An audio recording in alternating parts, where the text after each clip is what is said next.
South, the series, Book 1, The Pinewood High School Incident, Chapter 1. Okay, Cassidy. A well-dressed man in a white leather chair spoke to the plain-looking girl sitting across from him, his inquisitive eyes fixed on her downtrodden posture. Let's begin. Cassidy had forgotten the last time she had made it to Dr. Randall's office. She had been avoiding her visits for the last year and a half. But she'd always end up in the same chair, talking to the same person about the same things. The taller man had a gentle presence that made her feel less anxious, however, a subtle respite in the chaos of her life. As the doctor spoke, Cassidy held her attention on him in fleeting moments that, in her mind, had seemed to be the appropriate amount of attention to pay to such a conversation. When she would feel as though her blank expressions were too telling, she would begin to glance around the room, cringing at the truth that was coming from her warden.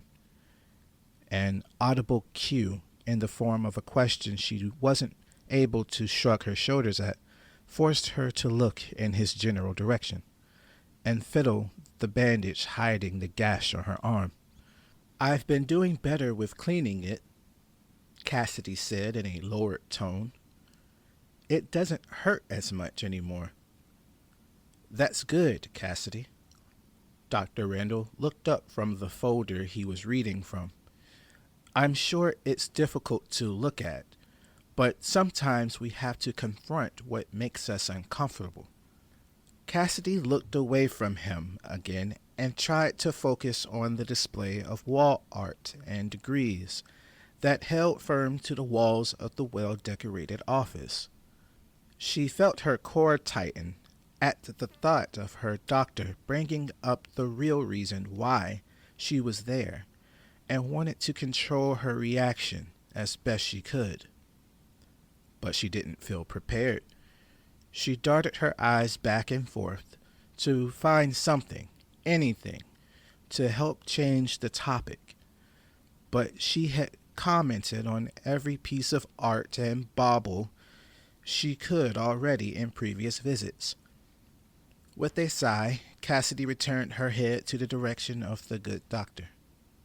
Can we not talk about him today?" she asked sheepishly. "Well, you've been coming here a while." Dr. Randall leaned back in his chair and folded his arms. "We're going to have to talk about it eventually, Cass. Your dad was a great man, and sometimes things like that happen. You can't move on from hurting unless you confront the pain."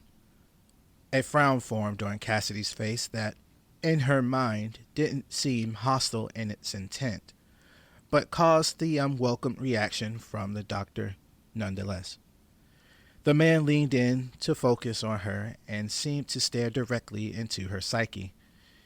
He retrieved a stress ball from his pocket and held it out to her in a familiar way. Cassidy didn't hesitate and grabbed it with her bandaged hand and squeezed it as hard as she could. As she did, Dr. Randall rotated her arm with each squeeze she performed until he was satisfied. Having him examine her in such a way made her blush in embarrassment as the assessment continued. "You're doing well for how deep the cut was," Dr. Randall said as he retrieved the ball and sat up straight. "Yeah, they said that I missed the tendon." She wanted to be proud of saying that, but she knew better. "Tell me about church," he changed the topic. "Did you three manage to get there last week?" Cassidy wanted to shift her attention again. Her face felt hot as she remembered her mother's reaction to the attempt. She took a deep breath and looked in the doctor's general direction. With indignance, she shook her head and returned her gaze to the floor. Dr. Randall took the hint and decided to not pry, opting to reach over to his desk, positioned behind him, to where a glass bowl with lollipops were. He returned to his professional stature and presented Cassidy with the additional sugar she felt that she didn't need. As she unwrapped the candy and began to enjoy it, Dr. Randall maintained a look on her before speaking. "You're doing well with your recovery, Cassidy," he said as he hunched over and held his chin with his hand. "But we're going to need to work on talking about the accident so that this doesn't happen again. I'm prescribing you a stronger antidepressant." "Wait." Cassidy's temperament opposed the sweetness of the lollipop. "I'm not having bad thoughts anymore. Can we keep it where it is for now?" Dr. Randall repositioned himself in his chair for comfort. "Listen, Cassidy." His voice had sounded concerned, but Cassidy couldn't tell. "Your body is doing well with its healing, but your mind is still split. Until we can be sure you aren't going to hurt yourself again, we have to treat the cause the best way that we can." The rest of the visit to her psychologist was formality. The signing of paperwork by her mother and the car ride home from her brother, all passing away as if time was meaningless. She didn't pay attention to the many streets and buildings. Only the late evening sky piqued her interest as stone buildings turned into tall pine trees. By the time that they were home, Cassidy was drifting in and out of consciousness, and, without washing up when they got safely inside, she collapsed on her bed and fell asleep. When she had finally awakened, it was Saturday, and she felt gross. The first week of her last year of school was about to begin, and Cassidy was not too particular about the affair. A sort of indifference kept her enthusiasm in check as she thought on how much her life had changed since before she began high school. Pinewood High School was situated in the heart of the Lower Shores, Virginia, to the south, and held plenty of retirees and budding families looking for comfortable living. Her life was the picturesque and ideal example of that until a year and a half ago. Her routine was a simple one. She wasn't required to do much for the family, so she made do with simple chores and cooking when necessary. Her main hobby was meeting up with her new best friend to make groceries, the two of them opting to share the load when it came to lunchtime. Although they would always make their rounds on Saturdays, Cassidy wasn't feeling too engaged with the idea and shot a quick text to let down the one person who seemed to understand how she felt. With that being the highlight of her weekend, Cassidy drifted through her mind while riding her bed until it was Sunday night, preparing a simple meal to take to the inauguration of her last year. Cassidy awakened on Monday with as much enthusiasm as she had when she had heard about her new medication being made available at Cadmart, the conglomerate warehouse shopping experience that had infected everyone's lives in America, and the place where she and Amber did their shopping exclusively. The routine was something that she had felt she would never forget. Dress, eat, walk, and wait were the instructions, and she managed to do so without incident. She double-checked herself before leaving the home and began her march into the warm morning, not stopping until she reached the bus stop a good distance away. As she stood there, Cassidy pulled back her sleeve and looked at it again, before covering it in haste once she heard the bus approaching from down the forest-laden streets. As she sat on the bus, Cassidy thought back to how, a time long ago, she was outgoing and full of life, the expressive nature of a person not bound by stress or regrets. She would feel lighter and willing to do more alongside her family. Trips to the other cities and to her dad's job gave her a sense of grounding that was only matched with their attendance at church since she was a child. In the years leading up to what had happened to him, however, Cassidy had chosen to focus on her rest instead of dealing with the problems of other people. She had found a good baseline, a sort of homeostasis that would allow her to grow in her own right. Everything was seemingly perfect until she had gotten the phone call that ruined everything. Miss Learman, she heard a woman calling to her from deep within her mind. Did you hear what the question was? Yes, Miss Gale, Cassidy said as she returned to the classroom from her thoughts. Cassidy's schedule was pretty simple for a last year student. 4 classes, nearly 2 hours long, kept her trapped in the school. AP English was the only class that she felt a sense of enjoyment being a part of, and Miss Gale was very understanding to what her situation was.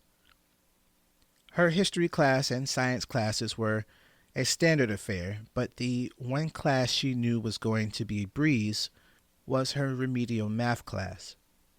She was never one for numbers, but she felt as though she knew enough to not fail something as easy as a slow class for the weird and disinterested. In between the morning and afternoon classes was Cassidy's favorite time of day, lunch. It was her chance to talk with her best friend and feel slightly less like a freak, something that her friend was keen on poking fun at. All hail the corporation! Amber Long feigned prostration before her lunch tray, a sandwich with meat in it that was not normal in the traditional sense. Long may it reign over our pathetic lives. Amidst the bustling cafeteria, with only 30 minutes left to eat, Amber kept a steady pace on her meal while doing her best to avoid getting ketchup on her bright yellow top and white skirt. Cassidy sat across from her while enjoying her homemade meal, a chicken wrap with celery and a sugar-free grape drink. As the girls continued to eat, Cassidy took notice to the differences in their appearance and let out a sigh. Her baggy clothes and unkempt black hair gave her the look of a person to be avoided. The contrast between them was as evident as night and day, yet they conversed in the same circadian way. A smile escaped Cassidy's thin lips, followed by a few more chuckles as their lunch continued. Listen, Cassidy, I feel for you and your superstitions, but you should at least try some of this mystery meat. Amber made a move to share her food with her friend. Southern Cuts wants you to be healthy and fit for use in their corporate schemes. Didn't they make a movie about green stuff and not knowing what's in it? Cassidy rolled her eyes as she took a sip from the grape drink. Well, you know how you get when you go the whole day without eating a metric ton, Amber redirected. We would have had something legit if you weren't busy Saturday. As she finished her quick meal and watched Amber continue to eat the meat product, Cassidy thought about how far they'd come, both as friends and students at the school. Pinewood High School had been their spot for 3 years and was the battleground where they had first met as enemies. It took a chance meeting at the local cab mart and heat from some common enemies for them to become like sisters, something Cassidy had always wanted. They found out how much they were alike and continued their education hand in hand, despite bullies, troubles with the school itself, and the loss of their fathers. Hey, Amber. Cassidy's face grew serious as she pulled her friend's attention from her food. Did you get a chance to leave the flowers I gave you on his stone? Yeah, she said as the air began to feel tense between them. It was a long trip to Arlington, but we managed to get there, me, the reporter, and the loudmouth. Go easy on your mom, Amber. Cassidy tried to lighten her up. She's doing her best. At least your mom has a doctor's note. Amber failed to stop herself. Yikes. Sorry, Cass.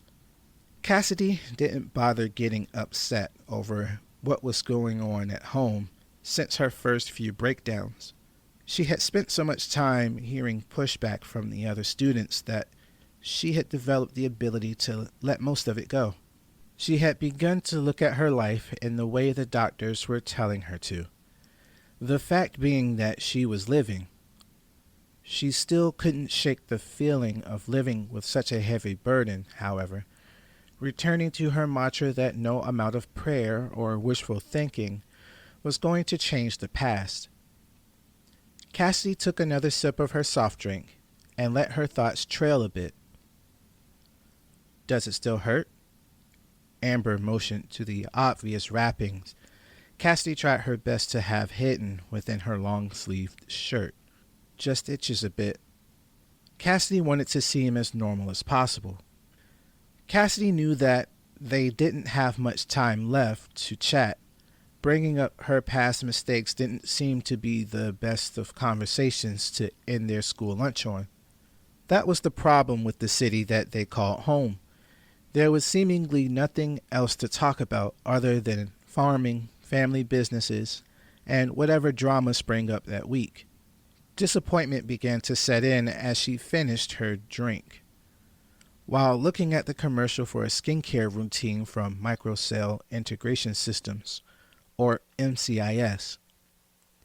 As she fantasized about having flawless skin, Amber pulled her from her abyssal descent.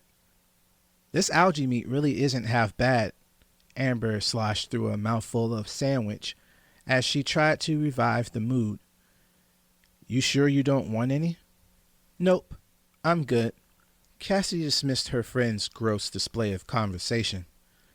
The temperament between them seemed to return to an upbeat normal as Cassidy looked around to view the students and faculty enjoying their new food stock. They were all told a week prior, via automated phone call, that the incorporation of the food stuff was the consequence of a school system selling itself to Southern cuts to stay afloat. No one questioned how weird it was that the meat conglomerate quickly swooped in to save the failing school, and, ever since, had been funneling its products into the students' and staff's lives. Constant advertisements, multimedia inserts following school broadcasts, and even mounted screens in the bathrooms branded the school unapologetically. It all seemed to be too much for her to trust, and she was okay not doing so. You had to become cautious the one year something cool happens in this place, Amber scoffed as she chased her lunch with a bottle of soda. Algae is a plant, you know. It's like eating any other vegetable, right? That isn't remotely right, Amber. Cassidy began the same defense she maintained since the meat's introduction. They grow meat with bacteria. It's still an organism. It's still meat. But it's also bacteria. Well, it's not like you're dieting or anything, Amber jabbed while brushing her voluptuous golden hair from in front of her face. You almost done, big girl? The two left the cafeteria earlier than everyone else, as they've always done, in order to walk the long corridors and empty spaces within the school to talk. Most of the time they would talk about what was going on with each other, but Cassidy had begun thinking about deeper concerns. So much had happened over the last 2 years, and even more was happening around them. It was a whirlwind that, she assumed, neither of them wanted to be caught in. They were nearing the end of a chapter in their lives, and a part of her was scared to keep reading. She looked at the blonde beauty walking beside her and sighed. What's wrong, Cass? Amber grinned. Get stuck in your head again? Always with the fat jokes. Cassidy scoffed. What's the matter? Run out of Ambien and lattes? Arthur's into that, right? Amber smiled. I need to know for role play reasons. It was no secret that Amber was into older guys. The year prior, she had gotten into trouble with a teacher, but he had left before she could make a mess of things. It was the one thing about Amber that Cassidy didn't like. Her jokes always had hidden motivation. She didn't actually need to keep Amber from Arthur, though. Her brother was doing well keeping away from everyone since the accident.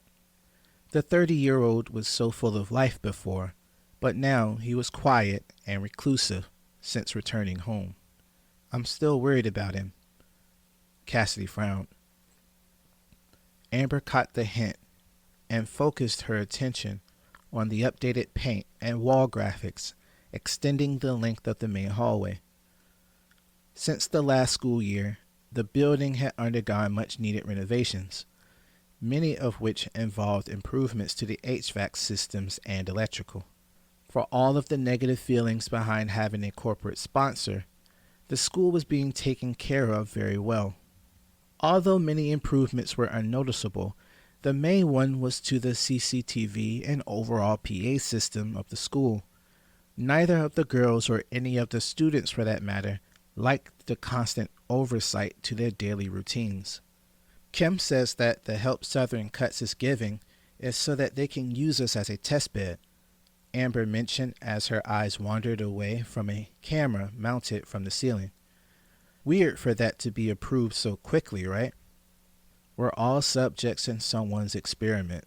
Cassidy showed her cynicism a little. They continued their conversations into the library during their free block, but something was different that day. Usually, when they would sit in the library, they were left undisturbed due to Cassie's infamy. That day was different, however, as while they were talking about Amber's new crush, a random student approached them.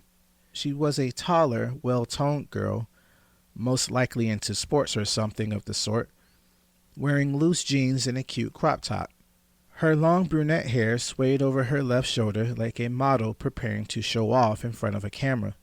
"Are you Cass from Miss Gale's AP class?" she asked with the confidence Cassidy expected her to speak with. Yeah, what's up?" Cassidy said as she made a move to hide her bandaged arm. Instead of speaking again, the stranger stepped in front of Amber, bent low to meet Cassidy's gaze, and pointed to the back of a pamphlet she was holding. The smell of wildflowers and honey filled her nostrils as she followed the path from her face down her arm to the piece of paper she was being presented with. What the girl's fingers rested on was a date and a time for a meeting tomorrow after school. The girl gestured for Cassidy to take the pamphlet, and when she did, the stranger backed away and returned to the obscurity of the school. Amber stared slack-jawed at the Amazonian until she was out of view, before focusing her confusion directly at Cassidy. What was that about?" Amber turned her gaze to her best friend with a lack of comfort that Cassidy had never seen in her before. "You didn't tell me you knew Jessica Schumer." "I don't." Cassidy's confusion carried on as she examined the pamphlet that was hand-delivered to her by one of the school's most popular girls. The pamphlet was an off-white mass print in a trifold orientation. The back of it, aside from a date section, had a passage from some text Cassidy didn't recognize. On the front of it was a strange pentagram, encrusted with zodiac symbols, and titled, "Blackroot Welcomes You." Cassidy turned to her best friend to see her face contorted into a look of disdain. "Okay, absolutely not," protested Amber. "Don't get wrapped up in that nonsensical cult. They talk about girl power and self-worth, but all they do is sit around and pander their weird feminist ideology to unsuspecting girls." "How do you know so much about them, Amber?" Cassidy asked while scanning over the interior of the missive. "Kim had a run-in with them at one of their protests at a pharmaceutical firm last year." Amber crossed her arms. "They're bad news, Cass. Trust me. Do not, under any circumstances, get involved with them." Cassidy hadn't seen Amber that concerned in their short stint as friends.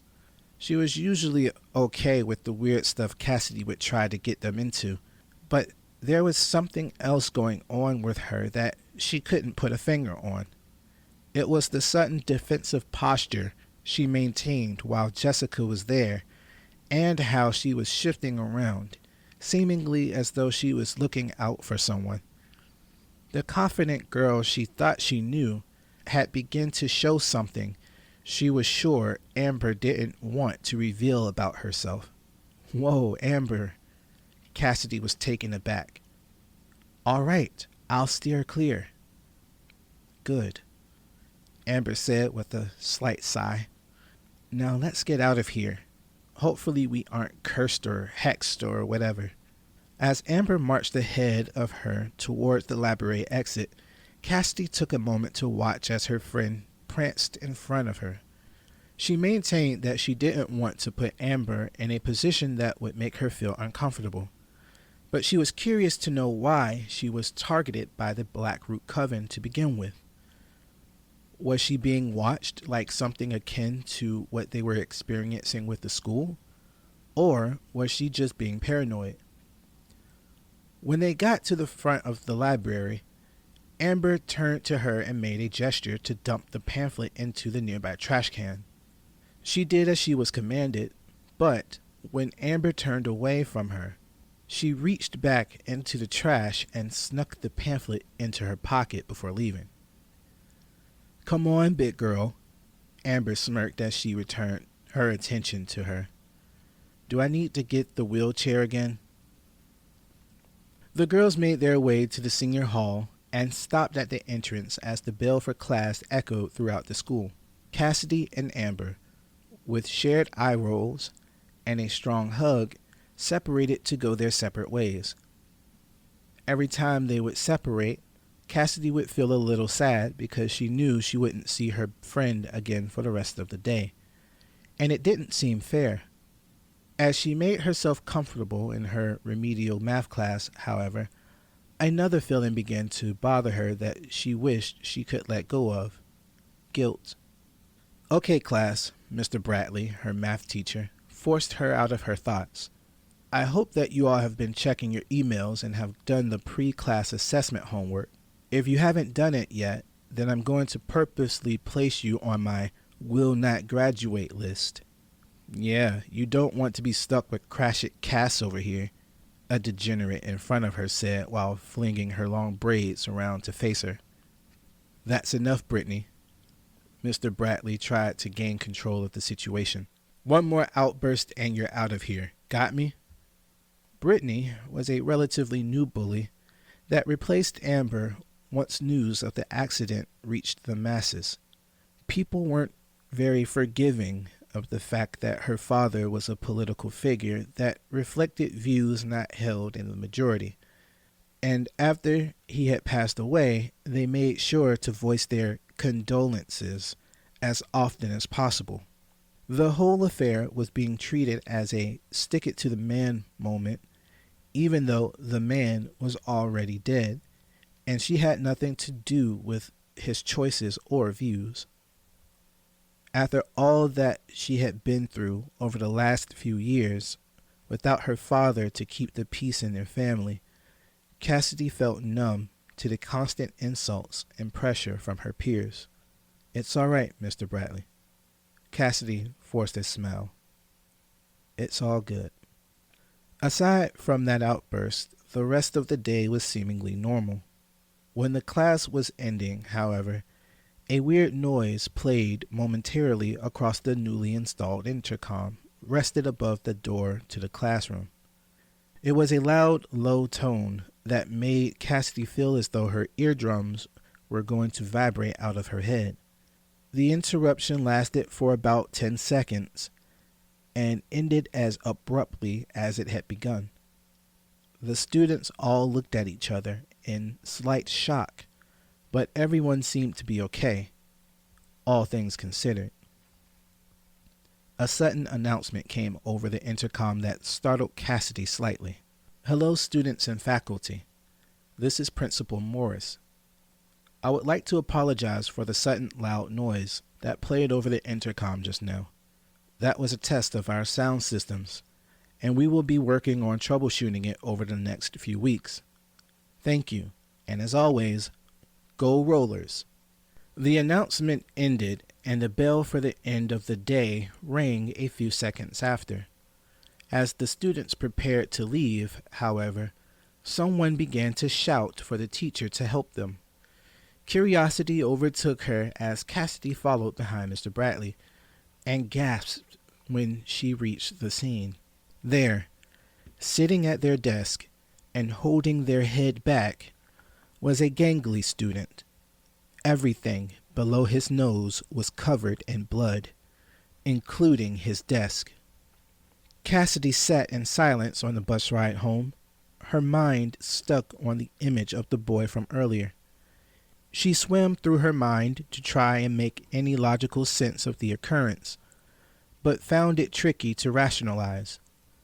Apparently, from the words of some of the attending students, there were other cases of students and staff bleeding from the nose. The correlation gave her a feeling of unease and worry at the possibility of causation. A chill streamed down her back. As the school disappeared from view behind a wall of pine trees, she ultimately decided to drown out the noise, both on the bus and in her head, by using her earbuds to tune out of reality.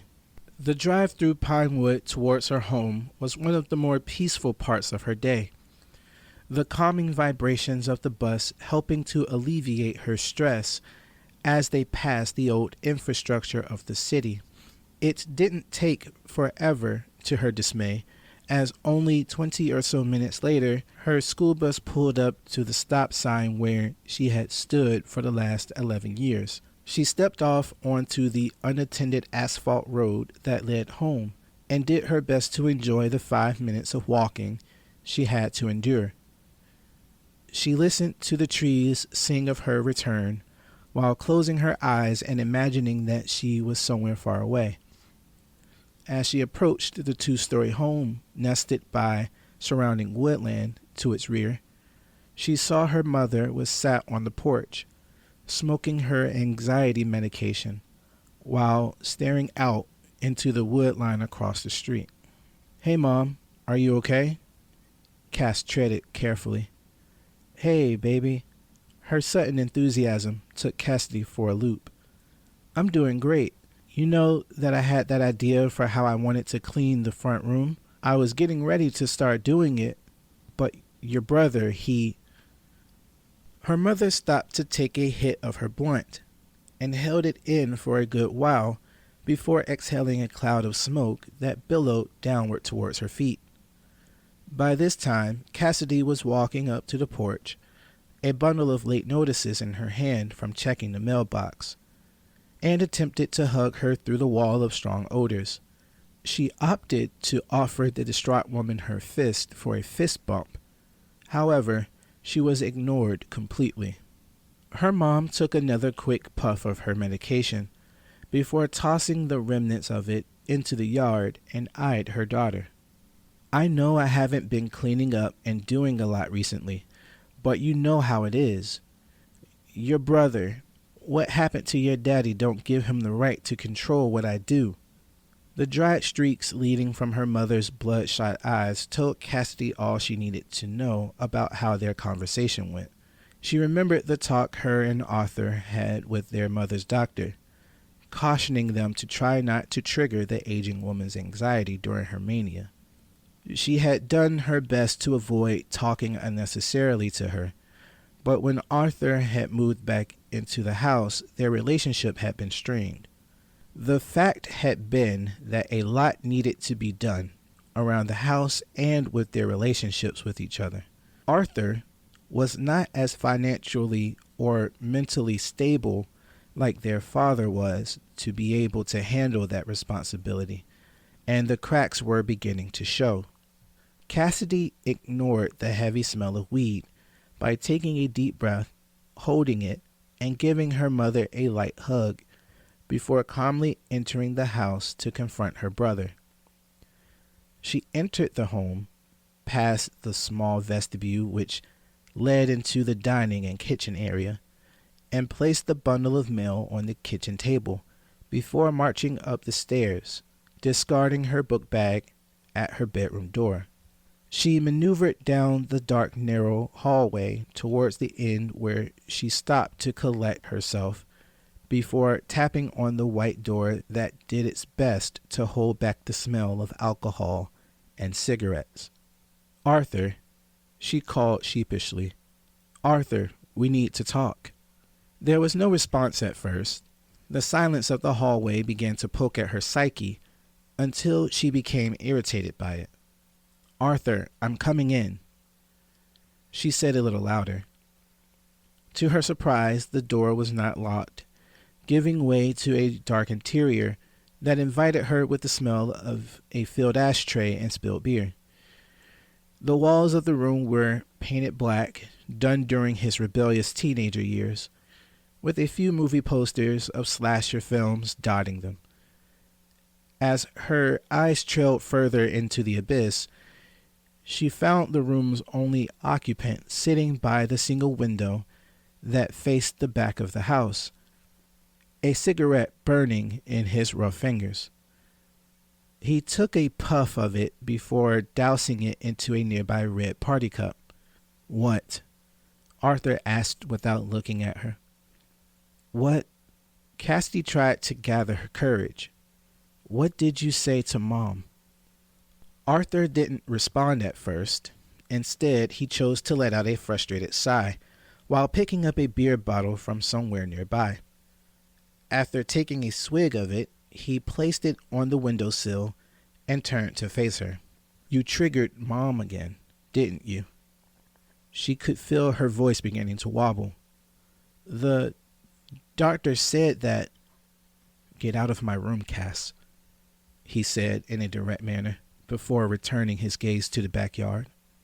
"No," Cassidy fought. "You can't keep making Mom upset. It isn't good for her recovery. Do you even care about her?" Cassidy began to feel her throat tighten as she looked on at her brother. The large man continued to maintain a gaze out of the window, as if she wasn't even in the room with him. The frustration continued to swell as Arthur went for his drink. "Sure, I don't care," he said before taking another sip. "Now go do your homework or whatever." A hot anger burned in Cassidy's chest as she began to tremble. Her breathing began to quicken as she searched nearby for something that she could use to break whatever mindset was holding her brother hostage. With luck, her eyes fell onto a discarded beer bottle and, with no further thought, she flung it at the wall near Arthur's head. Startled by the sudden act of aggression, he jumped from his chair and rushed at her. There was a reason why Arthur was known to the kids that he grew up with as the ogre of Barren Drive. He towered most of the neighborhood kids, coming in at 6'5" tall at the peak of his growth spurt, and outclassed Cassidy by over an entire foot. Since then, he had been working on his physique and building a considerable amount of muscle that he used to clear drainage pipes for the municipality. The monster of a man that had even put fear in his father at one point was now barreling towards Cassidy like a bear would an unsuspecting intruder into its territory. The anger that he exhumed in his assault was enough to paralyze her in place, and when he grabbed her, she let out a yell. "What is your problem?" The man's large hands bore into her shoulders hard.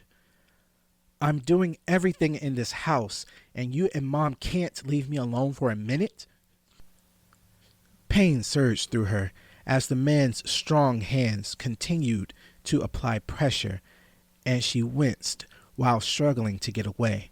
When she realized that her efforts were fruitless, she launched a volley of kicks that managed to connect to his shins, causing him to loosen his grip and freeing one of her arms. She thought that it would be enough to escape, But as he maintained control of her other arm, the brutish man raised a fist as if he was ready to strike her. "No!" Cassidy felt herself stop breathing. "Don't hit me!" As she trembled in his grasp, Cassidy held her eyes shut and waited to feel her brother's fist hit her. But nothing happened. A curiousness found its way to her as she began to peek at her assailant. The large man paused in his action as if time had stopped between them. Arthur had a look of shock on his face as he continued to hold her, as his eyes traveled from her face to her bandaged arm, then to anything but her. He regained his senses and released her arm while lowering his fist. "Cass, he mouthed while trying to reach for her. Cassidy reeled away from him, her brain warning her to flee from the room, but she stood her ground. They maintained their stare at each other in silence for a short while, the moment being broken only by the sound of their mother re-entering the home. Arthur broke their standoff by letting her arm go, grabbing his keys and jacket, and walking past her. She didn't try to stop him, mainly because she was still frozen in fear, but also because she knew she had won in some unknown way. As she heard Arthur's heavy feet stomping down the stairs, she fell to the floor of the junky bedroom and sobbed, trying to remember how to breathe. Chapter 2. The light of the day faded throughout the house as Cassidy sat on Arthur's bedroom floor.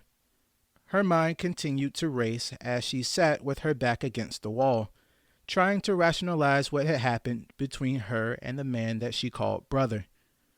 She was so focused on her thoughts that she forgot about dinner, the beeping of the microwave from downstairs snapping her out of her trance. She got to her feet and attempted to clean the dried tears on her face with her shirt. She took a moment before walking out of the room to gather herself. The last thing she needed was her mother upset before bed. Dinner was an unimpressive meal consisting of pizza pockets, chips, and some soda that Cassidy didn't really drink. She went through the motions to make sure her mother was as comfortable as possible, but she was still stuck in her mind the entire time. When asked about her day from the oblivious woman, she simply nodded and grunted on cue, as she had become accustomed. Once she made sure that her mother was washed and dressed for bed, she spent a few moments in the bathroom to let a few more tears flow before doing the same. She followed the same routine she'd done her entire life, until she came to the last part, unbandaging her wound and taking her medication. She took her time with the wrappings, each rotation causing her to feel a touch of dread at the thought of seeing the damage done. When the bandage was fully removed, Cassidy took a while to look at the long gash that had taken up the length of her forearm. It looked as though there would be a scar left after it was completely healed, something that she had hoped against since leaving the hospital. She looked in the drawer of the sink for a new wrap and followed through with rebandaging it the way that she was shown by the nurses, a new prescription of pills meeting her as she did so. Like Dr. Randall had prescribed, she was supposed to take a stronger antidepressant that she knew she wouldn't like the effects of. She was told to not take them at bedtime and not as a sedative, but she had tried to use it in that way before, and it worked fine. She wasn't a fan of medication in the slightest, but after the last incident, she rationalized that she needed something to take the edge off. She took the antidepressant with a cupped hand of water and looked at herself in the bathroom mirror. She hated herself. Not in a superficial sense, but in the way someone would hate a stranger on an opposing side of a conflict. She wanted to be better, to be normal. but she didn't know what normal was anymore. Back in her room, Cassidy sat on the edge of her bed and pondered what she would do to lull herself to sleep. Her eyes fell on a pamphlet from before, rested on her vanity, and, without much thought, she grabbed the missive and fell backwards onto the bed. The darkness of the room kept her from being able to view much of the information, but she was able to garner a bit of it, primarily the time and location of the next meeting. "What do you want with me?" she asked the universe before closing her eyes. Sleep didn't come easy for Cassidy that night. As she drifted in and out of it, the pills she took began to turn her stomach, causing her to feel sick. She decided to get some water from the kitchen, but as she got up from her bed, she felt her insides trying to escape to the outside.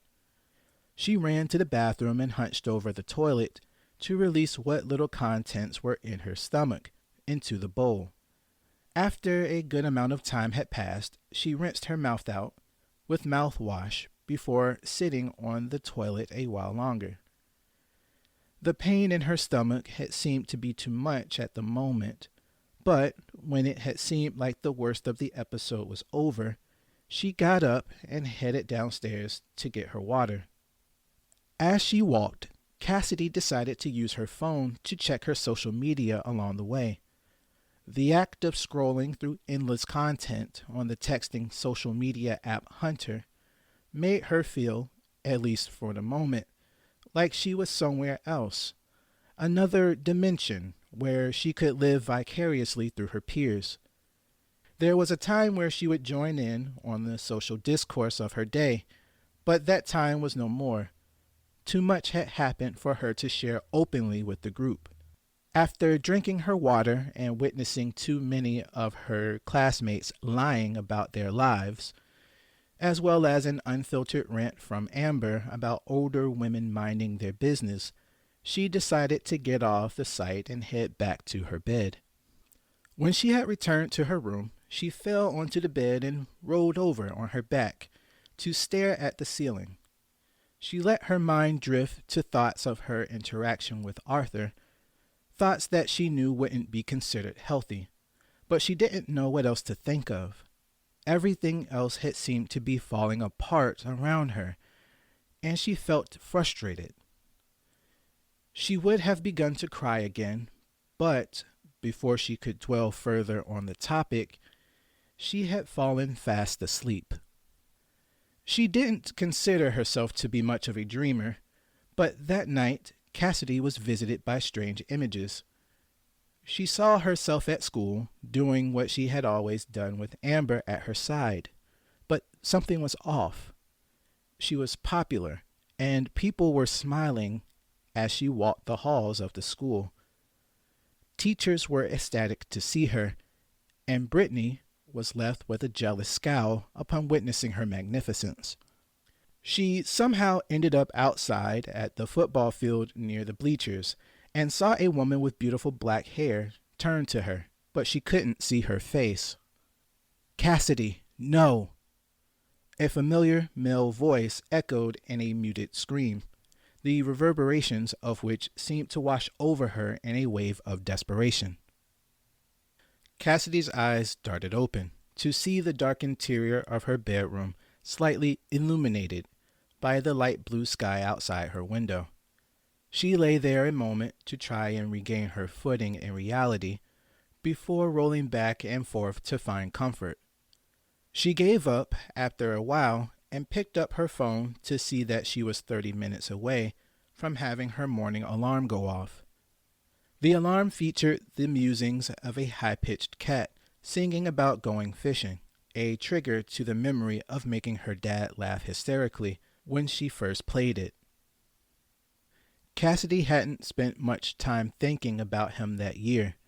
She remembered how hysterical she was when she had got the news, her mother barely able to talk through her wailing.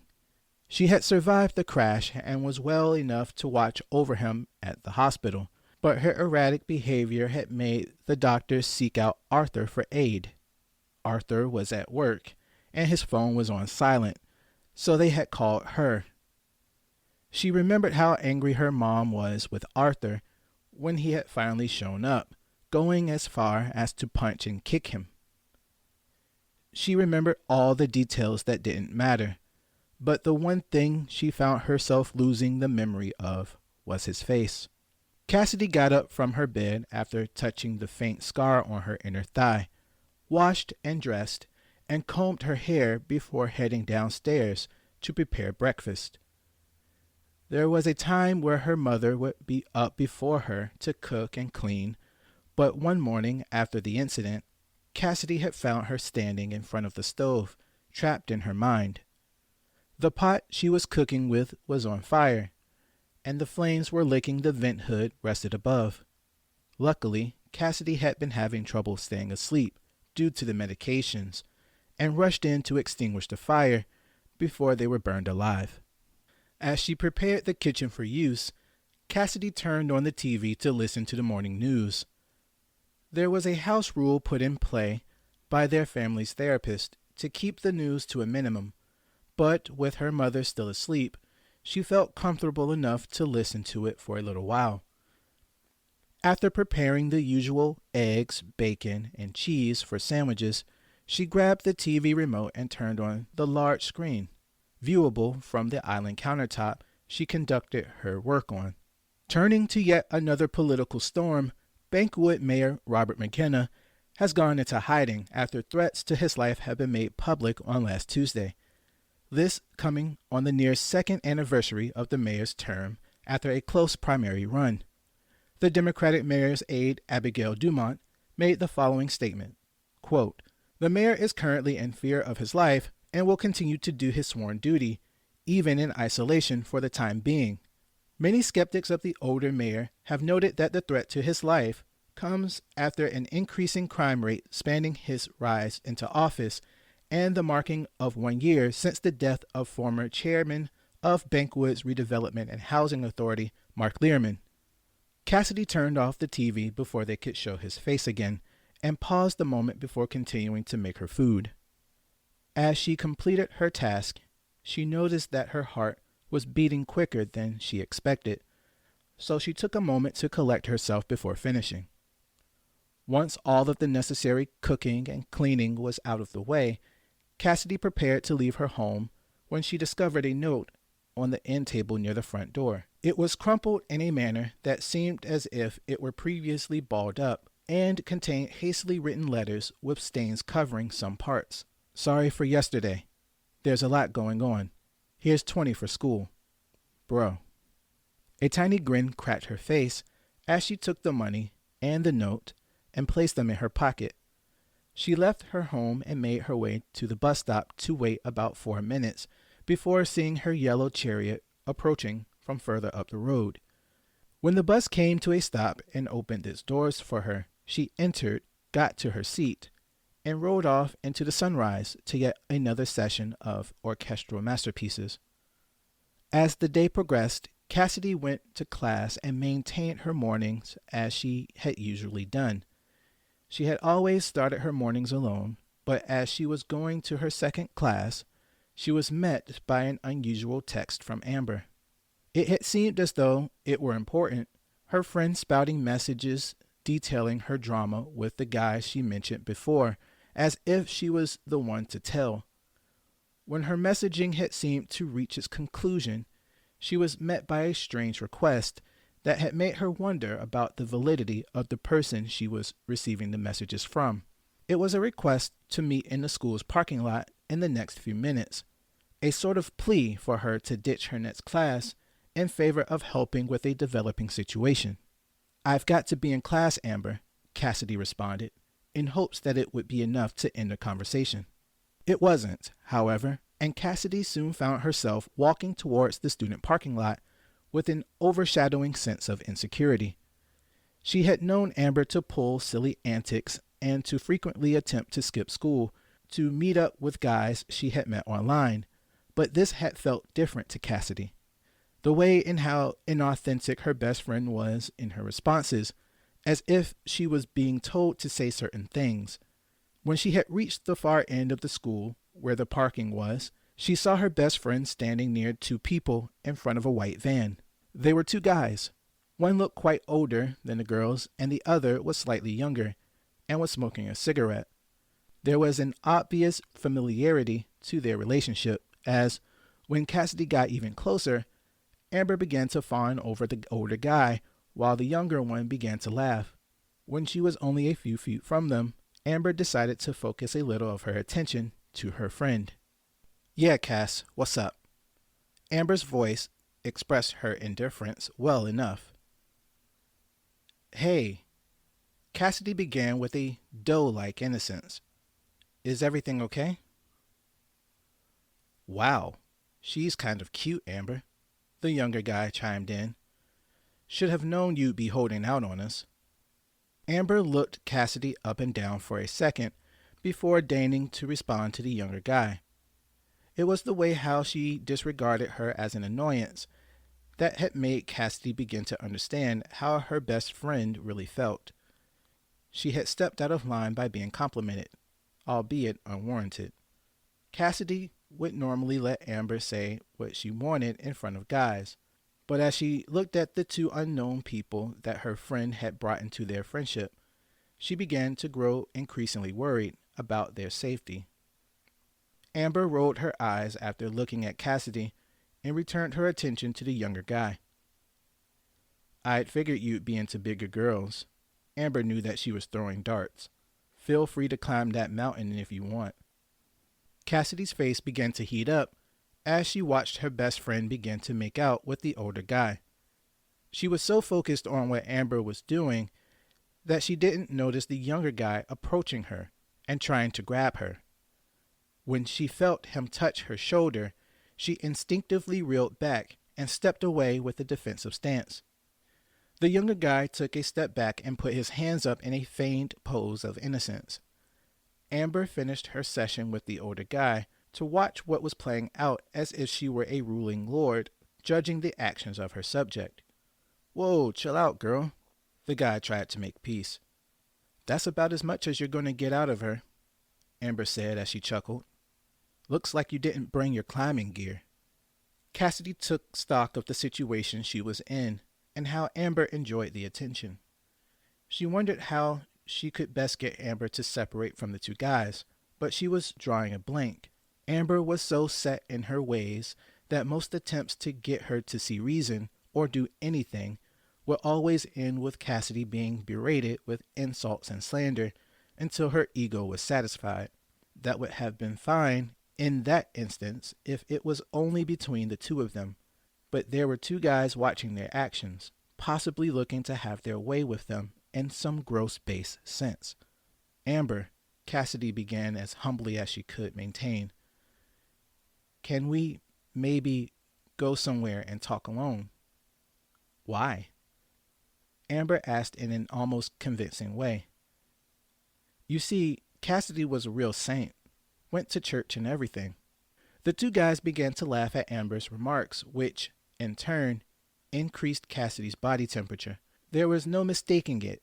Amber was trying to get Cassidy to join in with her, but she was ruining her good time, thus making Amber lash out. Cassidy felt as though she were dealing with a child, throwing a tantrum and trying to run out into traffic. But she knew that she had to be responsible and get her best friend back into the school somehow. She looked at the two guys she didn't know and tried to think of anything she could use as an excuse. "Amber, come on," Cassidy said as she tried to draw closer to her arrogant friend.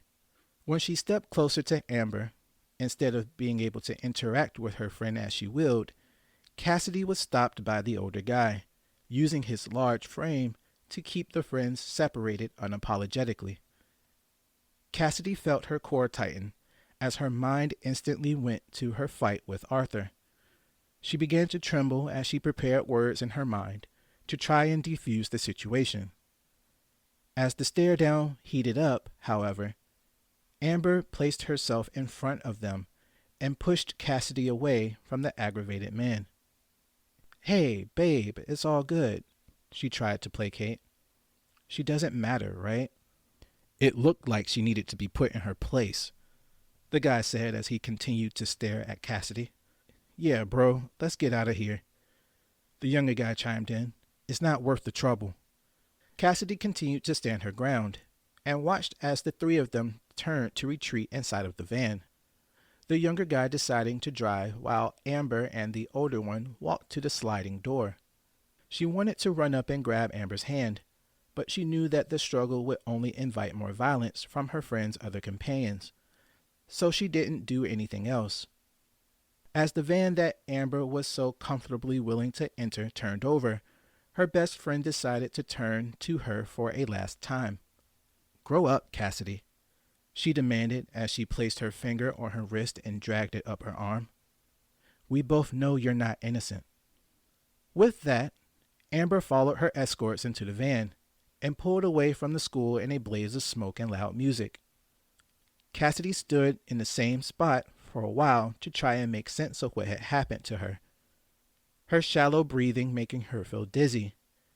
She managed to stagger to a nearby bench to work on getting her breath back for nearly 10 minutes before releasing a few tears. As she wiped her face, however, she was greeted by a person she hadn't noticed before. Hey, are you okay? His soft voice caressed her eardrums. Huh? Cassidy's confusion escaped her before her common sense could. He was a taller guy, far shorter than Arthur, with short dark hair and a great complexion. His eyes were large and inviting, with a grin that matched his healthy physique. He looked like he was the type of sports player that would be the first pick in anything he wanted to be a part of, able to lift her off of her feet if he wanted to. Cassidy felt her face growing warmer again, partly from the surprise of someone finding her in that state, and also because of how attractive he was. I saw you come over here, and it looked like something was wrong, he said as he sat beside her. I'm James. James, Cassidy repeated. I'm okay. Thanks for asking. Are you sure? James asked as he continued to warm Cassidy with his gaze while sitting beside her. She didn't know what was happening to her that day, but between Amber wanting to get kidnapped and being approached by an attractive guy that she felt was completely out of her league, she wondered if that coven had cast a spell or something to change everything she was used to. She continued to look at her supposed school nurse with a bit of caution as he maintained his visual exam of her. When her checkup was complete, Cassidy stood and James followed suit, their height difference making Cassidy want to lean against him, the way Amber did with her man. I have to go, Cassidy said, with a hint of uncertainty. No problem, he smiled. Can I get your name? Yeah, it's Cassidy, she replied while fighting the urge to blush. Cassidy looked up at him and unconsciously began to twist her torso back and forth like she was the protagonist in a romance movie. It was the first time she had been approached in such a manner, and it was making her unsure of how to continue their conversation. She had no experience with boys, and Amber was no help in that department. So she did what she always done in situations she couldn't figure out. Well, okay, thanks, Cassidy said as she began to back away. Yeah, James said in a way that made Cassidy want to punch herself for confusing him. I'll see you around. The end of the school day came quicker than Cassidy had imagined.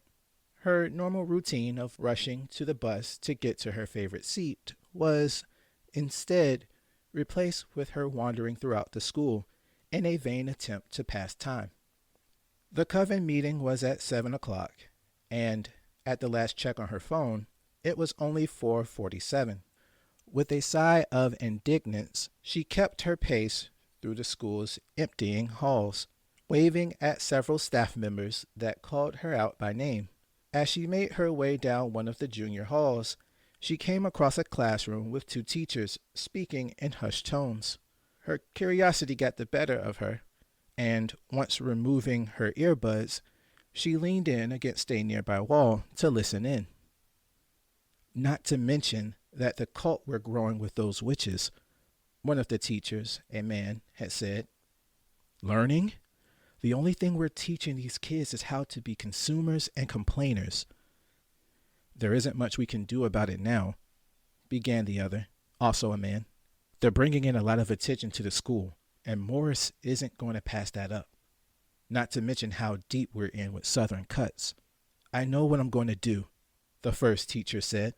I'm transferring before something big goes down. With the lack of care we're showing these kids, it's only a matter of time before things get worse. Cassidy made her way to the location printed on the pamphlet, the one place she and Amber had known well. Standing at the entrance to the library were several girls in school who no one were allowed to talk to. Tara Miller and Gabriella Barker, gorgeous cheerleaders both, were talking with Penelope Richards, the beautiful intellectual, and Heather Price, whom Cassidy didn't know much about. They were the popular girls that were not in the business of explaining their place on the hierarchy. They were on it, and everyone else had to accept it. Cassidy tried her best to stand away from the glare that was their popularity, but all of that went out of play when Jessica arrived moments behind her. Oh my God, it's Jess. Tara's sarcasm nearly cut Cassidy by accident. I was wondering what smelled like horse. Wow, Tara, Penelope chimed in. Going straight for the jugular. You know she can't help it. Her mom is a horse, from what her daddy said. There's no need to be cautious, Penny. Heather joined in. Her daddy's not here to fight her battle this time. Cassidy had witnessed that scene play out so many times that it had become second nature for her to stay as quiet as possible and hope that she would not be targeted next. She made the effort this time, however, to continue to watch and see if Jessica would defend herself. The taller girl maintained a decent distance away from the others and had seemed to ignore them at first, but Cassidy was completely wrong. Jessica folded her arms and directed her gaze at the girls with an intent that radiated dominance, consequentially causing Cassidy's chest to tighten. Your lame comments might work on weaker girls, but you found the right one, Tara, Jessica defended herself. Or should I call you Destiny? Tara's confident demeanor shifted into the stark reflection of Cassidy's emotional state. Heather and Penelope both positioned themselves around Jessica as if they were prepared to strike. It seemed as though Jessica knew what was going to happen because she began to walk out of the flanking maneuver with her gaze set on their movements. Tara followed Jessica as well, and, as she did so, Gabriella moved slightly behind Jessica in turn.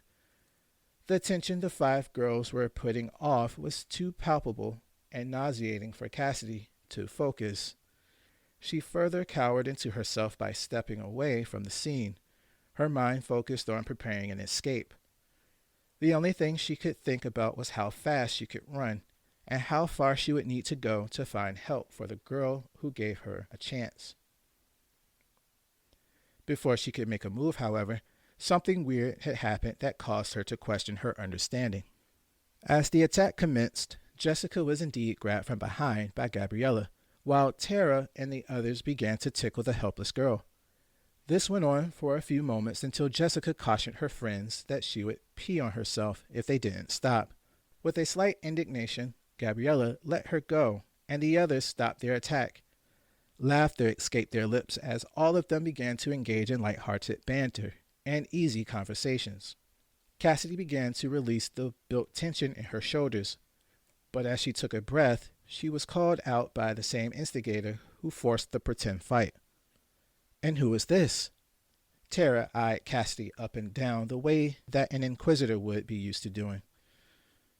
Go easy, Tara, Jessica feigned interest. That's Hadley's new project. Whatever, Salt Lake, Tara shot back at Jessica. And keep that destiny thing to yourself. Thomas doesn't know about that. Ooh, we're getting a new sister. Heather's grin was as bright as the fluorescent bulbs above them. "Don't get your hopes up, Heather," said Penelope. "They always show up for the first meeting, and then they never come back." An unfamiliar feeling gripped Cassidy as she looked on at the group of friends. Her previous encounters with the snooty nobility of the school left her feeling like her life was meaningless, but there was something different about the girls that she couldn't get her mind off of. They were friendly enough, although a bit too aggressive for her liking, and their gaze on her did make her feel uncomfortable. She didn't, however, feel like they had ulterior motives. She found herself wanting to know more about them and prepared to introduce herself, but they quickly turned their attention to their other task of entering the library. When the last of the girls had walked through the double doors, an action that usually made her feel at ease, she entered behind them, and an air of uncertainty caused her to shiver. "Calm down, Cassidy," Jessica's voice greeted her as she entered the library. "We do a lot of teasing, but it's all in good faith. Hadley will be here shortly, and we'll start right after the evocation." Cassidy didn't know what that meant, but with the last moments of dealing with the supposed witch coven being filled with childish antics and instigations, she felt as though it couldn't be all that bad. She was bearing witness to the pinnacle of high school perfection, the part of school life that was perceived as unattainable, yet the evidence of this had left her wanting. She felt as though she could leave and be done with the curiosity, but there were still questions without answers. She stared into Jessica's hazel eyes and nodded before speaking. "Yeah, okay," Cassidy said, her voice lowered and submissive. The group of girls continued through the library, with Cassidy bringing up the rear, until they reached a section of the space that had chairs aligned in a circle, the way she imagined an Alcoholics Anonymous meeting would take place. Each girl casually walked to a chair, their enthusiasm doing its best to make the quiet room seem lively, and sat. Some talked and others sat in silence while looking through their phones, but Cassidy continued to watch them all. After a moment of catching a few of their glances and whispers, she opened a notebook and began to write her experiences in it. She maintained her writings of her initial impressions of the coven, the way that Kimberly had explained when she was sharing the importance of journaling with her, and was about to wrap it up when she was interrupted by none other than Jessica. "Come on, Cassidy," Jessica motioned at her from a few seats away. "We're going to do the evocation.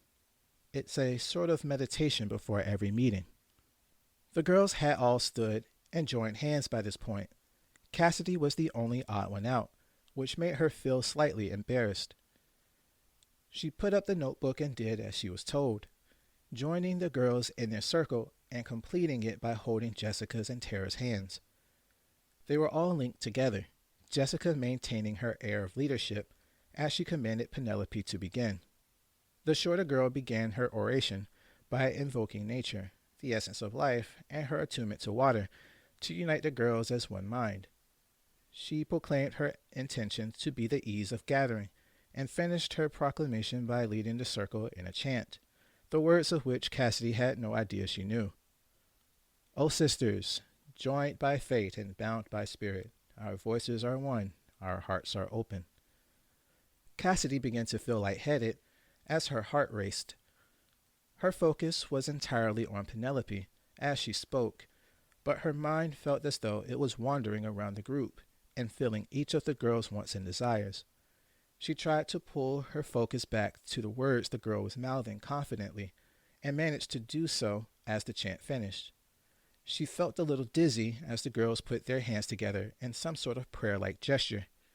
"United as sisters, by blood, by nature, by spirit." At the conclusion of the evocation, the girls disbanded and walked back to their chairs to sit. Cassidy stood where she was for a moment and tried to catch her breath, but couldn't seem to do so completely.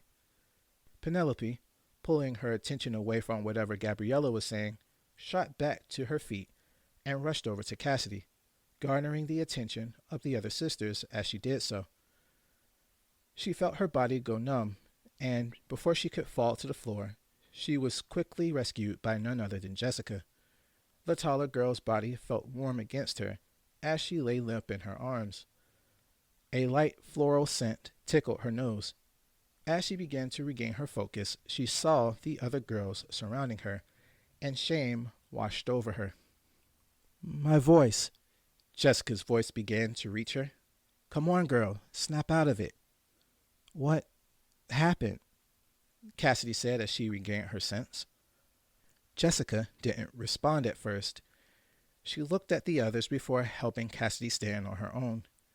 She was helped to her seat by Tara, while someone had blessed her with a cup of water. Once Cassidy had her fill of the drink, Penelope took her chair and sat adjacent to her and Jessica. The pale girl asked to see her hands, and Cassidy did as she was instructed. Penelope's hands were soft and warm, the kind of hands a child would expect to be comforted with from their mother. There was a sort of jolt that shot through her, something subtle that Cassidy assumed no one would have noticed if they weren't paying attention. She was told to close her eyes and listen as Penelope spoke, and she obeyed. We're trying to see how sensitive you are, Tara explained unnecessarily. Penelope began by saying that she wanted to guide Cassidy through a meadow, which she thought was strange, but she accepted nonetheless. She was asked a few questions about what she saw and smelled, and she responded to all of them in kind, explaining with as much detail that she could give. She thought it was all strange, how she was being interrogated at her first meeting, even before it had truly begun, but decided to go along with it. When she was finished giving her responses, her hands were let go, and the space was silent for a while. After an abnormal wait, Penelope broke the silence as the other girls waited with bated breath. You're an empath, Cassidy, she proclaimed. A what? The sudden diagnosis caught Cassidy off guard. What she means is that you're really sensitive to spiritual influence and energies given off by others, Heather explained. We all have our powers, but that one is extra special.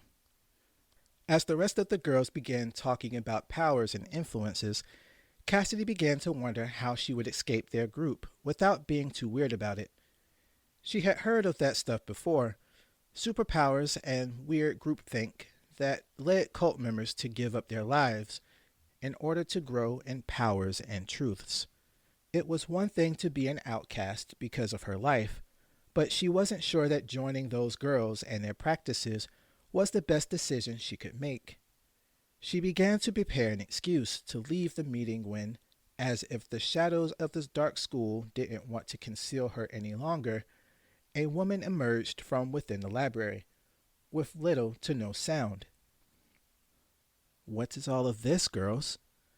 A smooth voice caressed their eardrums. Have you already done the evocation? Yes, Mother, the girls said in near unison. Good. The smooth voice exhumed as she leaned over to inspect the new girl. And who might you be? Cassidy felt her heart begin to beat fast again as she stared into the older woman's bright blue eyes. Long raven hair draped down the woman's shoulder, concealing half of her unnaturally fair-skinned face. The smell of vanilla bean excited her senses as she followed the woman's neckline to the start of the midnight dress she wore. Although she was older than the high schoolers, she was far more attractive. Each step she took towards the gaggle of girls seemed regal and filled with authority. Cassidy did her best to not sound like a sick child when she replied. My name is Cassidy. Learman. She cringed internally. Nice to meet you, Cass, she shortened. My name is Lydia. I'm a teacher here at the school, so it's Miss Hadley in the halls. When we're in here, you can call me Mistress, Supreme Queen, or Her Majesty. Snickers rang from throughout the ranks of the gathered girls as Lydia stood in the center of the encircled chairs. A grin had grown on her face that complimented her even the more. Jessica took the role of wrangler and got all of the other girls to take their seats as Lydia paced in front of her congregation. Once everyone was seated and the room was quiet, she began to speak. Cassidy listened intently as the woman she had only heard rumors of until that moment spoke about the power of womanhood and the pitfalls of societal roles. She monologued about the damage younger women and girls throughout history had been placed in due to the intentions of civilizations and the ambitions of men. Her lecture had went on for some time, but when she had finished, she opened the floor for critique and general discussion. A few of the girls got up to discuss what was said, with Heather ending a confessional by breaking down in tears and needing to be helped by Tara. Before she had noticed it, Cassidy was intently focused on the conversation. Many of the girls seemed to have had legitimate responses to the topics presented, and she felt as though she was learning something with each speaker. The meeting progressed well past the allotted hour Cassidy had presumed it would last, and had begun to wonder how long they would be there.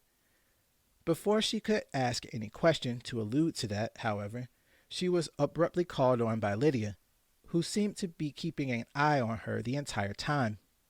"Cass, I want you to tell us about what happened." The woman's eyes seemed sharper than ever. "Tell us about the day you lost your father in that accident." Where there was once the chattering and laughter amongst the girls, the room had grown completely silent. Some of them sat with their mouths open in disbelief at the brash forwardness shown by their leader, while others focused intently on Cassidy. She could feel the veins in her body constrict at the thought of bringing up her father. A heat washed over her that made her want to lash out at Lydia for singling her out the way that she did. However, the sudden shift in her mood made her feel sick. That sickness developed into a tremble as she tried to part her lips in protest, but couldn't seem to find the ability to. "I'll help you start," Lydia smiled. Cassidy's father was a well-known chairman in Pinewood that fought against zoning regulations that would prioritize low-income housing over commercial. "Please," Cassidy mouthed in absolute shock. To her dismay, however, Lydia had no intentions of stopping her assault. "He was said to have been distracted by an argument with your mother," Lydia said as she stood and began to approach her. "The truck tore the car in half. There was no way that anyone would survive such a thing." Cassidy couldn't catch her breath as her eyes darted around the library to spot a potential escape. Tears began to obscure her vision as the mad woman continued to spew the toxin that was making her soul sick. She wanted to scream, but she feared that the only thing that would come out would be vomit. Lydia reached Cassidy and lowered herself to meet the frantic girl's gaze. Cassidy was avoiding looking at her, but that was remedied by Lydia grabbing her by the wrist and displaying Cassidy's shame to the group. "The rumors through the grapevine say that the argument was about you, Cassidy," Lydia cornered her. "About your history with hurting yourself." Cassidy yelped as she pulled away and clutched her head to protect her ears from being attacked. She tried to force air into her lungs to prevent herself from passing out, but all she could do was make the same yelping sounds as her vision continued to blur. Jessica flew from her seat to help again, but Lydia released a bark that no one would have expected her to produce. The girl, who was the most helpful up to that point, had no choice but to step back and watch as Cassidy heaved in pain. She had begun to feel lightheaded and her vision darkened, but as quickly as Lydia had begun her assault, she returned her attention to Cassidy and smacked her across the face, forcing her to begin breathing. "So that's what's wrong with you," Lydia's voice exhumed, with a lack of care for Cassidy's condition. "This coven is for those with the courage to confront society and change the course of fate. If you want to remain a victim, then this is not the place for you, girl." The harsh woman stood over her with the authoritative presence of a lioness. As she sobbed, Cassidy didn't know what to think or say, her sore cheek keeping her attention on the moment. She had stopped hyperventilating, her spatial awareness had returned, and she had noticed that the girls around her were either maintaining slack-jawed expressions or clasped in what she could only guess was prayer. She looked down at her damaged wrist and pondered a moment as to why she was so weak.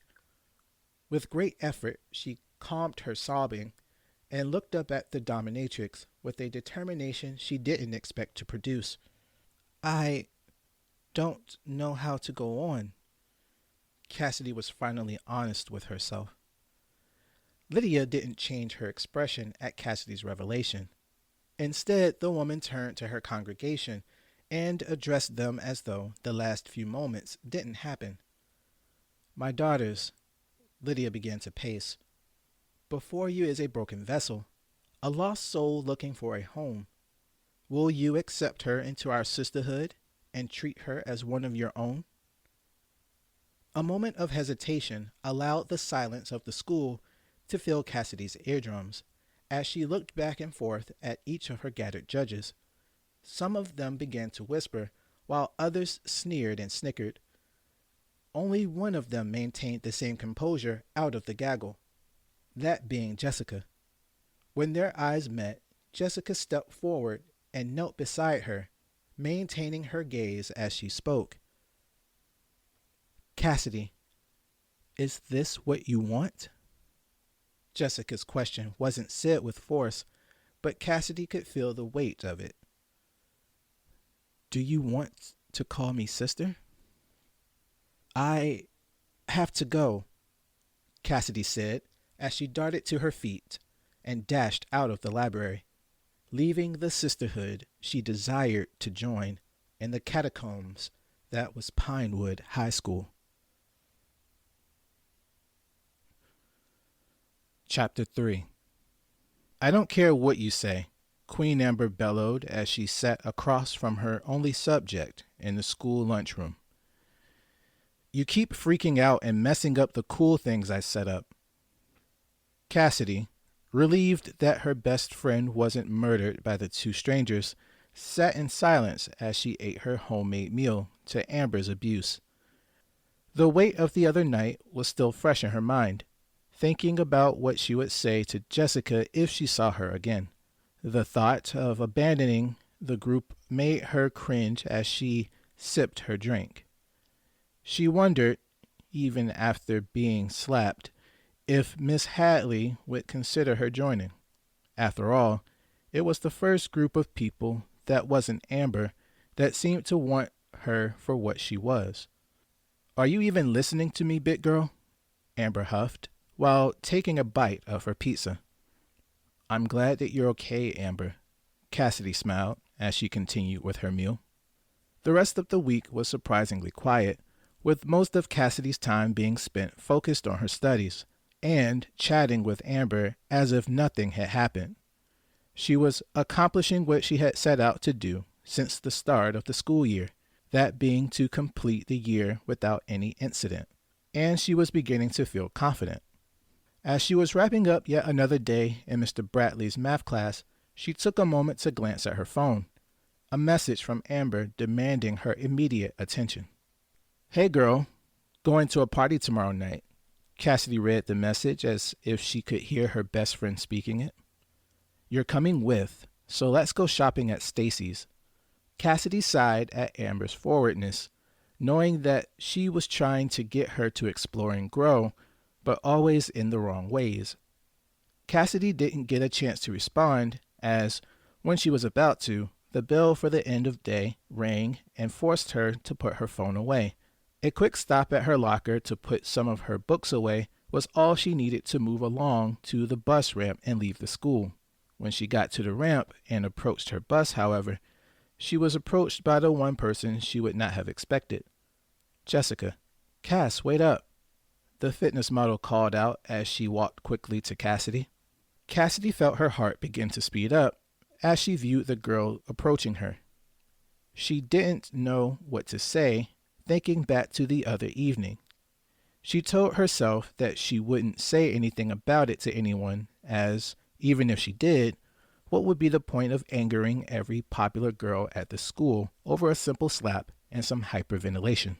Cassidy tried her best to girdle herself for any ridicule she was about to endure by slumping her shoulders and taking a step back to ready herself for an all-out sprint for her life. Cass, I was trying to catch you the whole week. Jessica's sincerity made Cassidy begin to question her defensive measures. I guess Penny was right. You really are like a cat. I was trying to see if you were okay since, you know. Cassidy didn't know how to answer that, and as she looked at Jessica's face, she thought that she could see her wondering the same. Jessica stood before her with an indifference that seemed to convey acceptance, but she couldn't tell which. She gave a slight smile as she waited for Cassidy to answer for her transgression, and she wondered how long the girl would wait for a response. She racked her brain to come up with an excuse to give her, wondering if there was something that she could say that would make the girl and her guilt go away. When she couldn't think of anything else, Cassidy gave in to her sheepish nature and shook her head. Hey, don't sweat it, okay? Jessica sounded as though she was realizing that she got herself into a bit of a mess.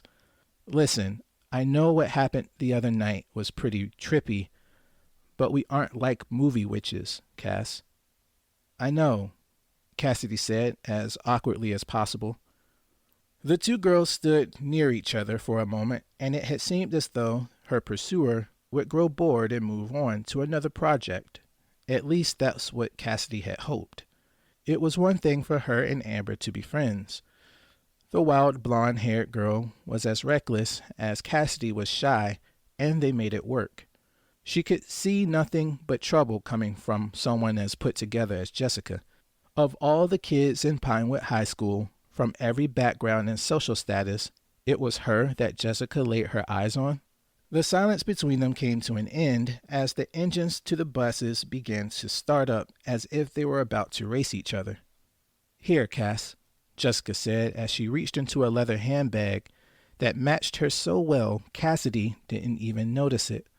Take my number so we can talk, okay? Okay, Cassidy reacted, pulling out her phone and going through the motions without thinking twice about it. Cassidy typed the girl's number into her phone and sent her a text with her name attached. Cool, I'll hit you up later, okay? Jessica said as she walked away from the buses towards the student parking lot. Cassidy stood and watched her walk away before taking a look at the number she had taken from the popular girl.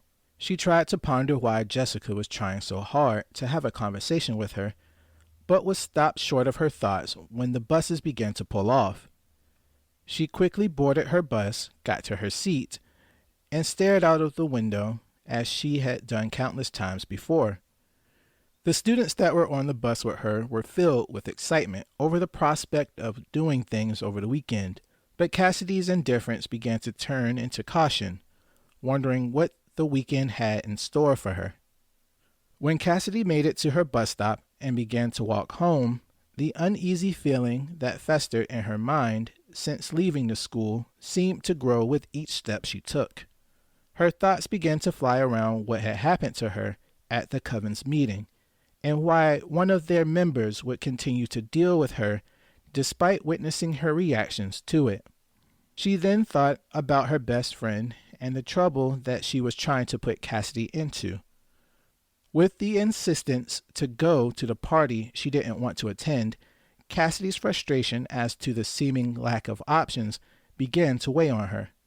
As she gripped the door handle to her house, she pushed the door out of her way, and a good question entered her mind. Why won't these people leave me alone? Inside of the house, a sweet scent of lavender filled the dark interior. As she took off her shoes and dropped her keys at the key rack nearby, she removed her backpack and prepared to go upstairs when she noticed the sound of laughter coming from the kitchen. She decided to make a detour and walk towards the source of the noise, stopping when she reached the threshold to the kitchen. There, seated at the bar with a drink in his hand, was Arthur, talking with their mother and smiling as he listened to her. "Cassidy," she heard her mother call before actually looking at her.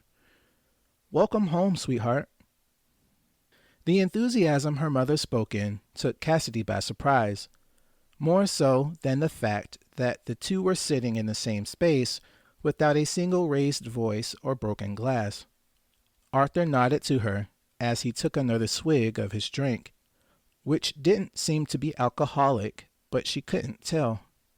She had almost felt reluctant to speak, lest she ruin the perfect moment playing out before her. "Hey, Mom," she held back. "Arthur, what's going on?" "We were talking about how we wanted to decorate, and I came up with some good ideas that we're going to try." Her mom began to speed through her speech. "We were talking about putting up lights like we did for the holidays 2 years ago. You know, the ones we put in the attic. They might not work well, so I'll have you and your brother go to the store and—" "Calm down, Sandra." Arthur refocused her. "I'm the one that has to pay for all of this." Cassidy looked at them as they continued to go back and forth about the styles and positions of decorations, all of it making her want to shed tears at the thought of them existing in a bubble away from the pain they had went through. It was as if Cassidy was viewing them through a mirror, existing in an entirely different universe, one where there was no loss and they were a happy family again. The laughter and enjoyment she had longed for played out in front of her almost like a movie.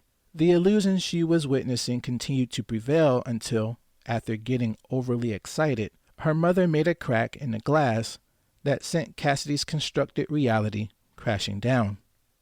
"You always try to control what I do, Mark." Sandra stopped herself too late. "No, Arthur. I'm sorry, son."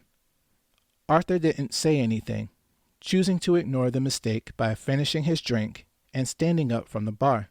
He turned to his family and nodded with indifference before walking away and up the stairs to his room.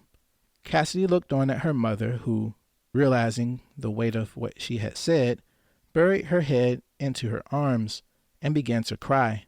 Cassidy took that as a cue to walk away and go to her room as well, the atmosphere of the home returning to the miserable state it was supposed to be in. Later that night, Cassidy emerged from her room, after spending an unreasonable amount of time on Hunter, to grab something to eat.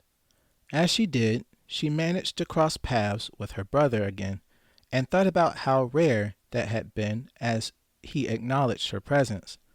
She looked at the way he was standing to see if he was drinking yet, but the smell clued her in before the stance did. He shuffled up to her close enough to allow her the misfortune of smelling his breath, and wondered if he was going to behave.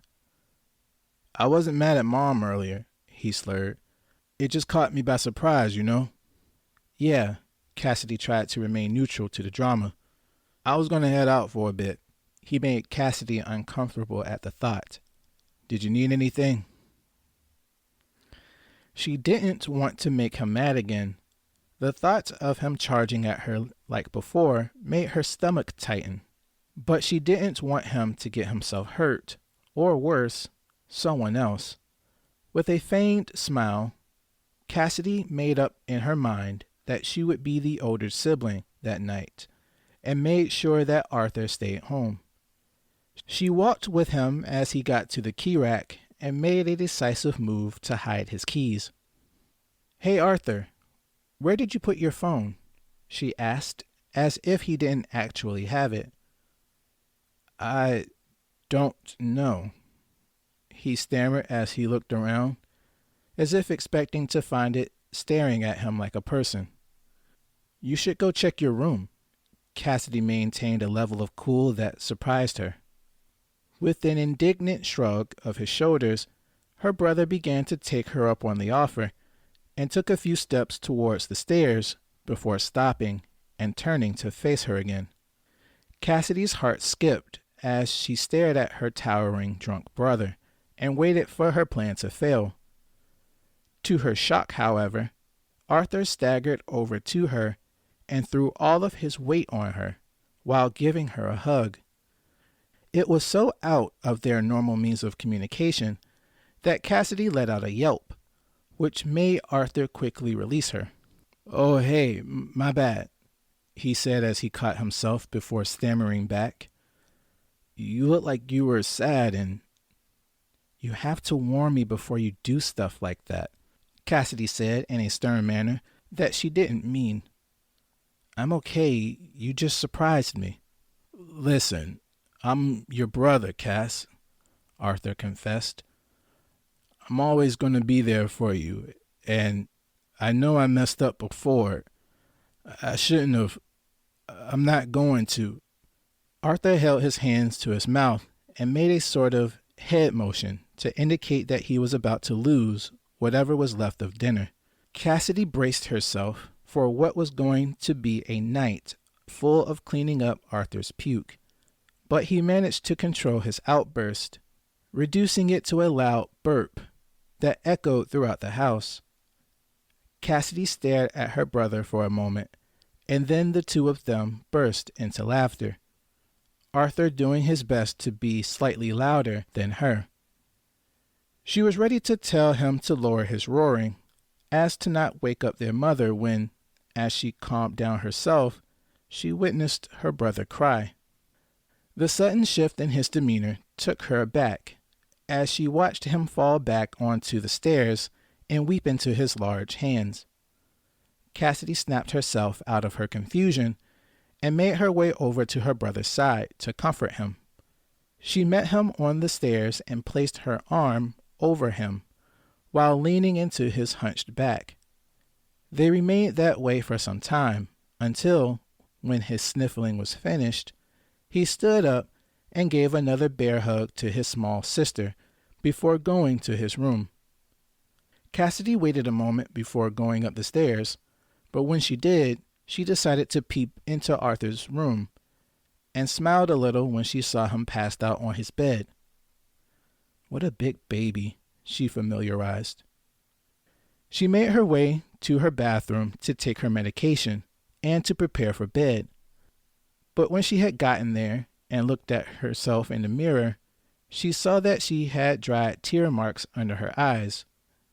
She tried to wipe them away, but as she began to wipe her face, she saw more tears rushing to fill the space.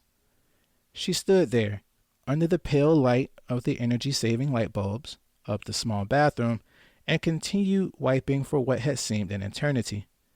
She gave up when she understood that she wasn't done with crying yet, her memory serving to remind her that her family was suffering alongside her. Dawn came to the city of Pinewood quicker than Cassidy had realized. The early morning sunlight managed to shine through the thick curtains she was proud of owning and cast a beam of light onto her face. The searing oppression that was the sun made her turn sharply in her bed to avoid being awakened at such an early time. She was fond of sleeping in on weekends and didn't want to give her family the idea that she was willing to start chores at daybreak like someone from the 20th century. As she tried her hardest to drift back to sleep, however, the sound of vibrations reached her from her vanity.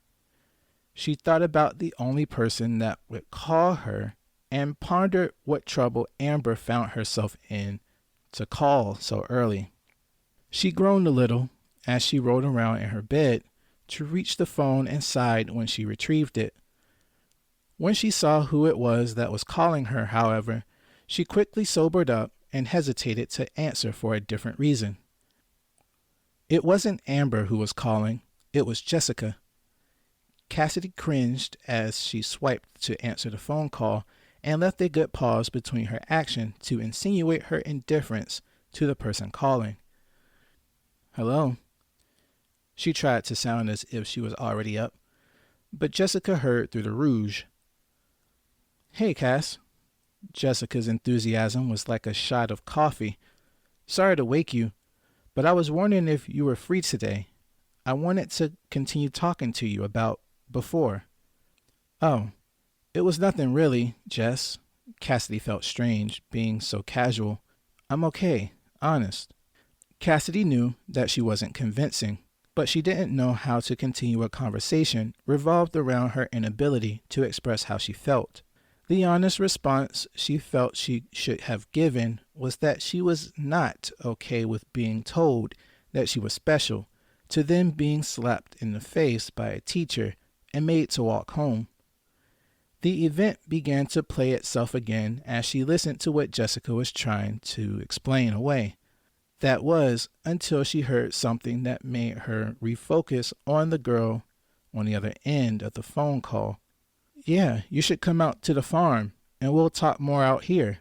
What do you think?" "Yeah, okay," Cassidy reacted without thinking again. "Cool. Send me your address and I'll come pick you up, okay?" Jessica's tone suggested that she was smiling. Cassidy did as she was commanded, and shortly after the phone call ended, Cassidy sat back on her bed and tried to process all that had happened in that moment, but nothing was connecting until she looked at herself in the mirror. She saw the gaze of a girl who was not ready to go into her backyard, let alone go to someone's farm to talk about coven affairs. She resigned herself to her choice and got out of bed to do something with her hair, to not give off the impression that she was a mess of a person. Cassidy felt like a child sitting up and watching cartoons while eating a bowl of cereal, and she loved every bit of it.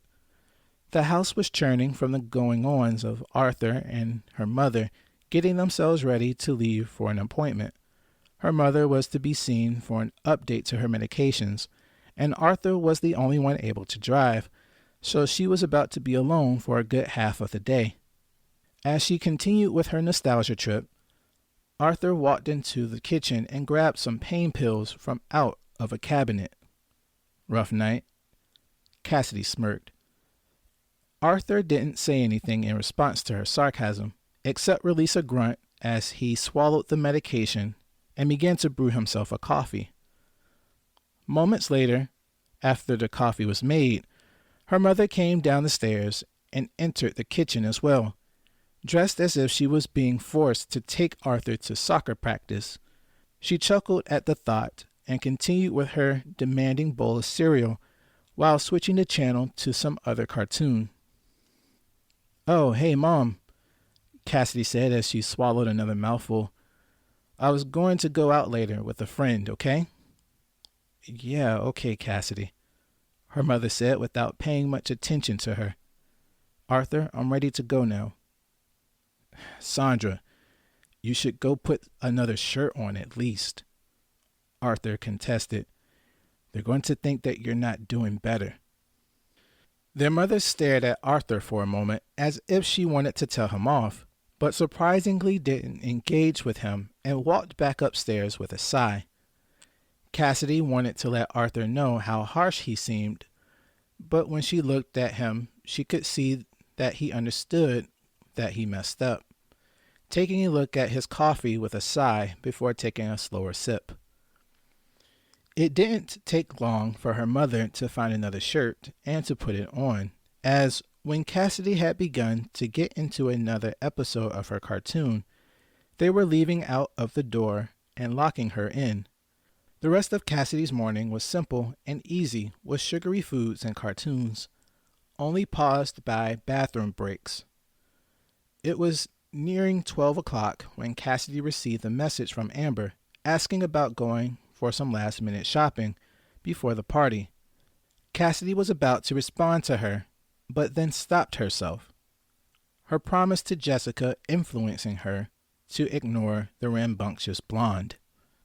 The time that her and Jessica had agreed upon was rapidly approaching. Cassidy was so eager to have the popular girl coming to get her that she had abandoned the cartoons and, instead, spent the remainder of her time grooming herself. She had gotten through the majority of her task, but paused when she got to rebandaging her wound. She wondered what Jessica had thought about her after learning about her situation, her imagination making her shudder as she finished the task and forced a long-sleeved shirt over the intrusion. Despite feeling as though time was escaping, she found herself finished with preparing for her outing, the whole affair feeling as though she were readying herself for an actual date. It was about 2 o'clock when Jessica arrived, driving in a car that Cassidy knew she'd never afford. She had almost felt ashamed that she was being picked up from her house, commenting on how used to luxury the farm girl must be, but she decided to ignore her cynicism for the moment and allowed herself to be excited as she shut and locked the door to the old home. "Hey, Cass, ready to go?" An eager voice radiated from the interior of the expensive vehicle. "Yeah, I'm coming," Cassidy smiled. Even the act of walking up to the expensive car was a luxury Cassidy never would have dreamed she would be experiencing. The white sedan beamed under the early October sky, like the light of a lighthouse guiding her in the fog of a mediocre life. Cassidy managed to get over her initial shock and entered the car, which sported a black leather interior and extended sunroof, to which she was presented with two things: the smile and greeting from a very rich girl, and heated seats that made her feel like she was in a first-class flight to Europe. "I take it that warming your seat was a good call?" Jessica asked, as her smile shifted into a slight smirk. "To be honest, I still would have preferred a truck, but my dad was sold on getting me something easier." "I think it's nice." Cassidy tried to be reserved. "I mean, trucks are cool too." "Listen, Cassidy." Jessica put on the serious tone she had exhumed when they had first met. "I know that school is a drag and all, but let's just chill today, okay? Forget the drama. I just want to hang out." Cassidy didn't know how to take Jessica's blunt honesty at times. The ease at which she seemed to see the world had confused her, being further offset by her meeting with the coven. There was an obvious divide between the two girls that had made Cassidy uncomfortable in months past, and she didn't want to get too comfortable around people who could potentially hurt her at a later date. She resigned herself to her stance on the matter, but she didn't want to start her journey with the rich girl off on a defensive note. So with a nod, Cassidy agreed to Jessica's terms of non-aggression. The white car started up with a push of a button, and Jessica backed out of the driveway to begin their trip to Charleston Heights. Not even a few moments after pulling off did Jessica decide that they would not ride in silence, turning to a music app to entertain them through the light traffic of the day. A genre that Cassidy didn't listen to screamed through the speakers of Jessica's car and sharply startled her. She was going to complain to her companion, but the joy that she saw in Jessica's thrashing made her want to suffer the torturous sounds a bit longer. "Come on, Cass," shouted Jessica over the reverberations. "You have to rage or you're not doing it right." The most that Jessica got out of Cassidy was a few shoulder shrugs and a head nod or two before the song ended. To keep the momentum from dropping, Jessica played another song that, to Cassidy's surprise, she knew well. It was the rock opening to a movie she had loved to watch with Arthur a while back, the lyrics to which she knew well. Perhaps it was the laid-back atmosphere that Jessica was promoting, or the fact that she was tired of pretending to be conservative with her emotions, but Cassidy began to do what she hadn't done since her church choir days, and sung. "Whoa," Jessica was taken by surprise. "Now we're talking." The girls continued to sing and enjoy themselves well into the drive, picking familiar tracks and singing them to each other all the way down the interstate until they reached the western outskirts of Slayton. Jessica took the off-ramp, which led into a business area with tall buildings and pricey-looking shops, to go to a nearby gas station. When they arrived, Jessica parked at a pump and went into the store to pay for her gas. Cassidy took the time to look around and saw nothing out of the ordinary, her eyes falling on a poster on a nearby wall. Stop trafficking in its tracks. Cassidy read aloud. Report suspicious activity when you see it. Sure. Cassidy continued to wait for Jessica for what had seemed like an uncomfortable amount of time until, as she maintained all of her focus on her phone, an abrupt banging at her car door kicked her heart into fifth gear. Standing directly at her side of the car was a man with multiple layers of clothes on, who looked like he hadn't washed in quite a long time. Cassidy tried to calm herself down, but began to feel sick, as the adrenaline pumping through her body made her want to run away somehow. Hey, miss, can you help me out? The man shouted, as honest as someone could be in his state. I just need a few dollars to get to the bus. No, sorry. Cassidy tried to let him down easily. She didn't know if it was because of the poster or her vulnerable state, but Cassidy's feelings of terror seemed to shift to that of anger as she got a handle on her breathing. She watched as the man tossed his hands in her direction as he went to pester someone else, and wondered if that was how those trafficking cases occurred.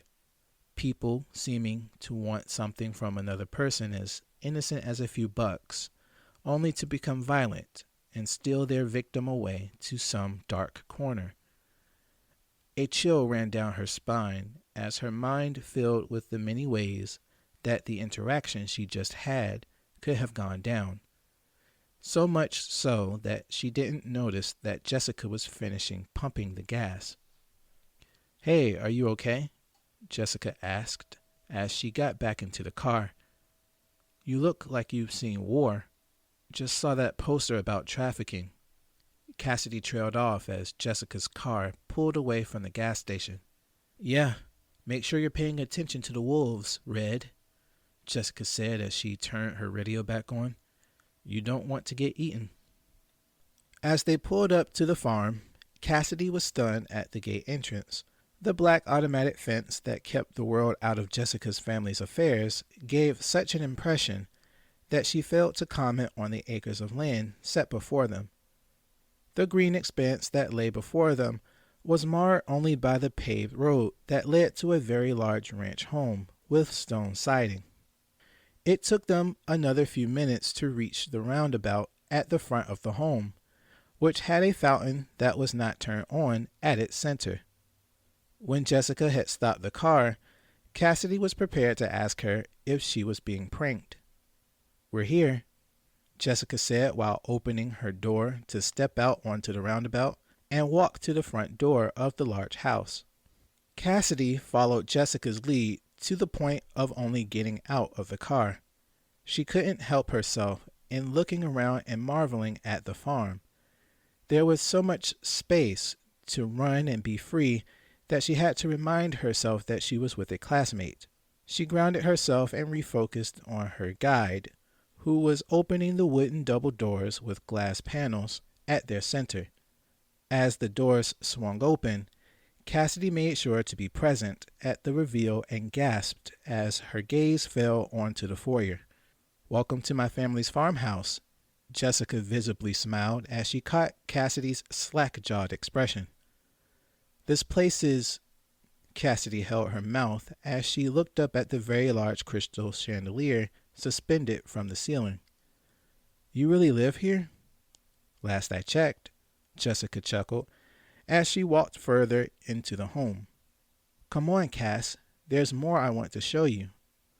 Cassidy followed Jessica throughout her home, being shown the many rooms and lounging areas that made up the main interior of the estate. After showing off the large kitchen and dining area, Cassidy was taken to a basement floor of the home where a full movie theater and bowling lane was recently installed, the size of which overwhelmed her greatly. They toured a few more areas before reaching the last of the rooms to the home, Jessica's own bedroom. I had to save the best room for last, she said as she opened the door to a bedroom that would fit several of Cassidy's bedrooms in it. Jessica's bedroom featured a raised ceiling, a north-facing multi-pane window with proper blackout curtains, a leather couch that faced a mounted 70-inch TV, and a king-size bed with all the pink a girl could ever want. There was so much to take in that Cassidy didn't move from the entrance to the room until Jessica physically moved her and sat her on her bed. As Jessica went on with her explanation of her lifestyle and her family's background, Cassidy took the chance to imagine what life would be like if she was in Jessica's shoes. She thought on how the influences of the world forced her parents' hand, and wondered if they had it made like Jessica's family, how their situation would be different. When it seemed as though Jessica was finished, Cassidy stood from her seat, faced Jessica, and bowed to the girl's perceived royalty.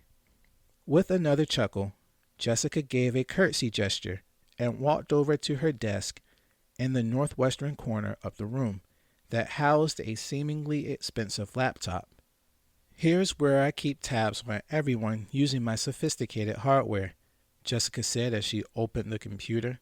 The image of a group photo featuring her, Heather, and some other boys wearing sports jackets was plastered as the screensaver. Upon closer inspection, Cassidy instantly recognized one of the boys displayed and drew closer to confirm her suspicion. "James? You know James?" Jessica's sudden shock made Cassidy wonder if she had said something she shouldn't have. Yeah, I just met him the other day." Instead of the ridicule Cassidy had assumed she would be facing from her, Jessica let out a quick burst of laughter before drawing closer to the confused girl. She put her hands on Cassidy's shoulders and leaned in with an inquisitive grin that seemed to separate her at the lips. Talk about a small world. Jessica's wildflower perfume lowered Cassidy's guard. "This is great. You're definitely coming with us next weekend." "What's happening next weekend?" Cassidy wondered what she didn't get the chance to turn down. "Me and the girls host an effigy burning every year, and the guys come to cook food or whatever." Jessica's explanation caused her to draw closer to Cassidy. "You just gave me a mission to complete. Come on, I want to take you out to see the horses." Jessica grabbed Cassidy by the arm and led her through the maze of a home back to the entrance, stopping to show off a few art pieces before walking to the rear of the house and exiting a sliding door. They found themselves on the back patio, which overlooked the other two buildings that were on the property. One looked like a traditional barn, only longer, and the other seemed like a warehouse of some sort with a greenhouse attached. When they arrived to the stables, situated far to the right of the mansion, Jessica opened the swinging doors to the large white structure.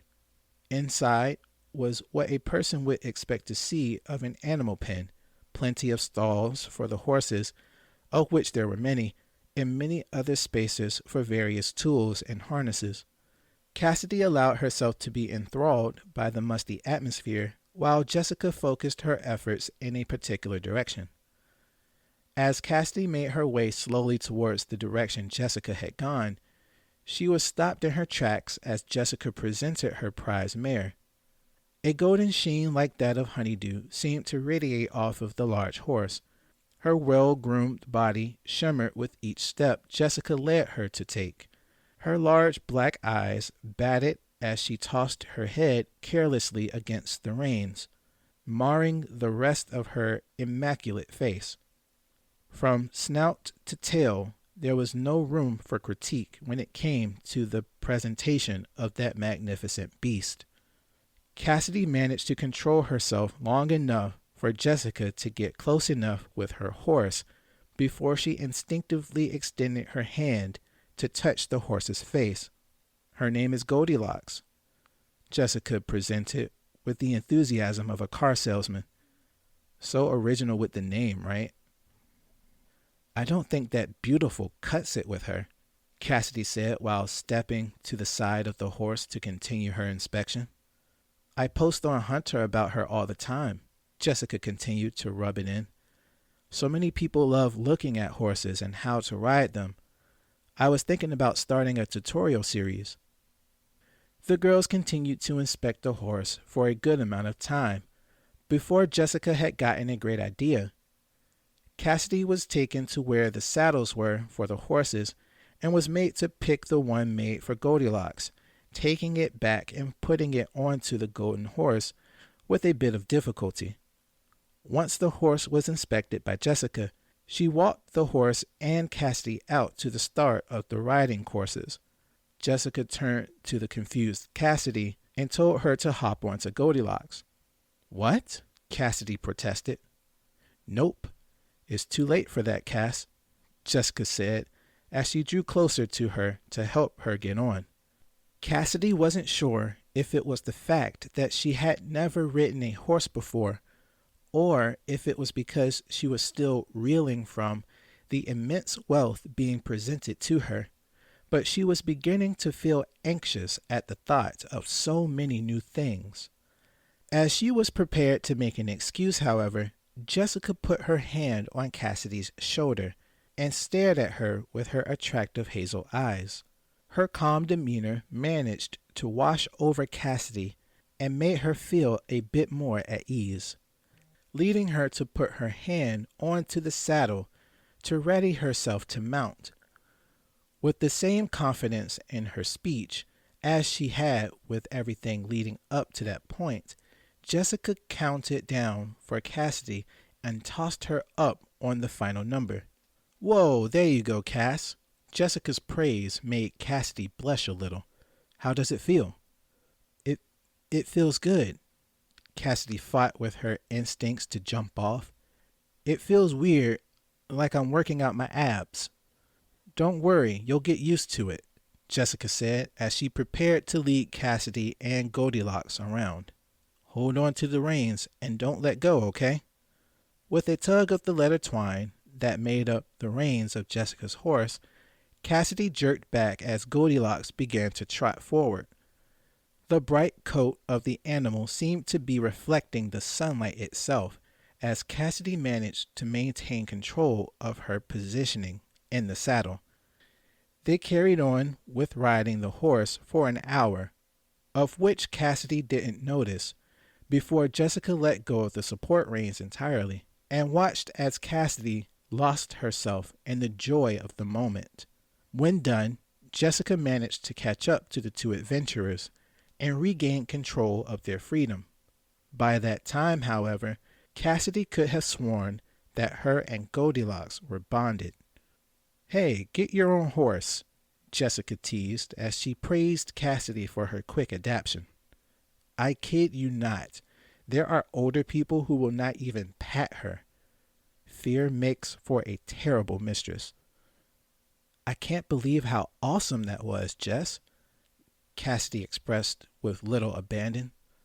"I can't believe I—" It wasn't like she had hurt herself while riding or thinking about something sad, but for whatever indeterminate reason, when she dismounted Goldilocks, Cassidy broke down and began to sob.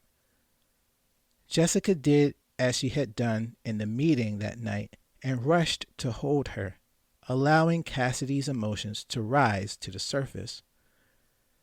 The beauty of the day had finally caught up to her, and she was more than okay with showing her real self. To the horse she rode, and to her new friend, who accepted her for who she was. A bit more time had passed, and Jessica managed to sit Cassidy on a nearby bench to let her gather herself. She went to put Goldilocks back into her stable before returning to Cassidy, who had managed to calm down well enough. Jessica sat beside her and made Cassidy lay her head in her lap for a while. It took another few moments before Cassidy felt as though she had let all of her pain out. Jessica ran her fingers through Cassidy's hair as they spoke plainly to each other.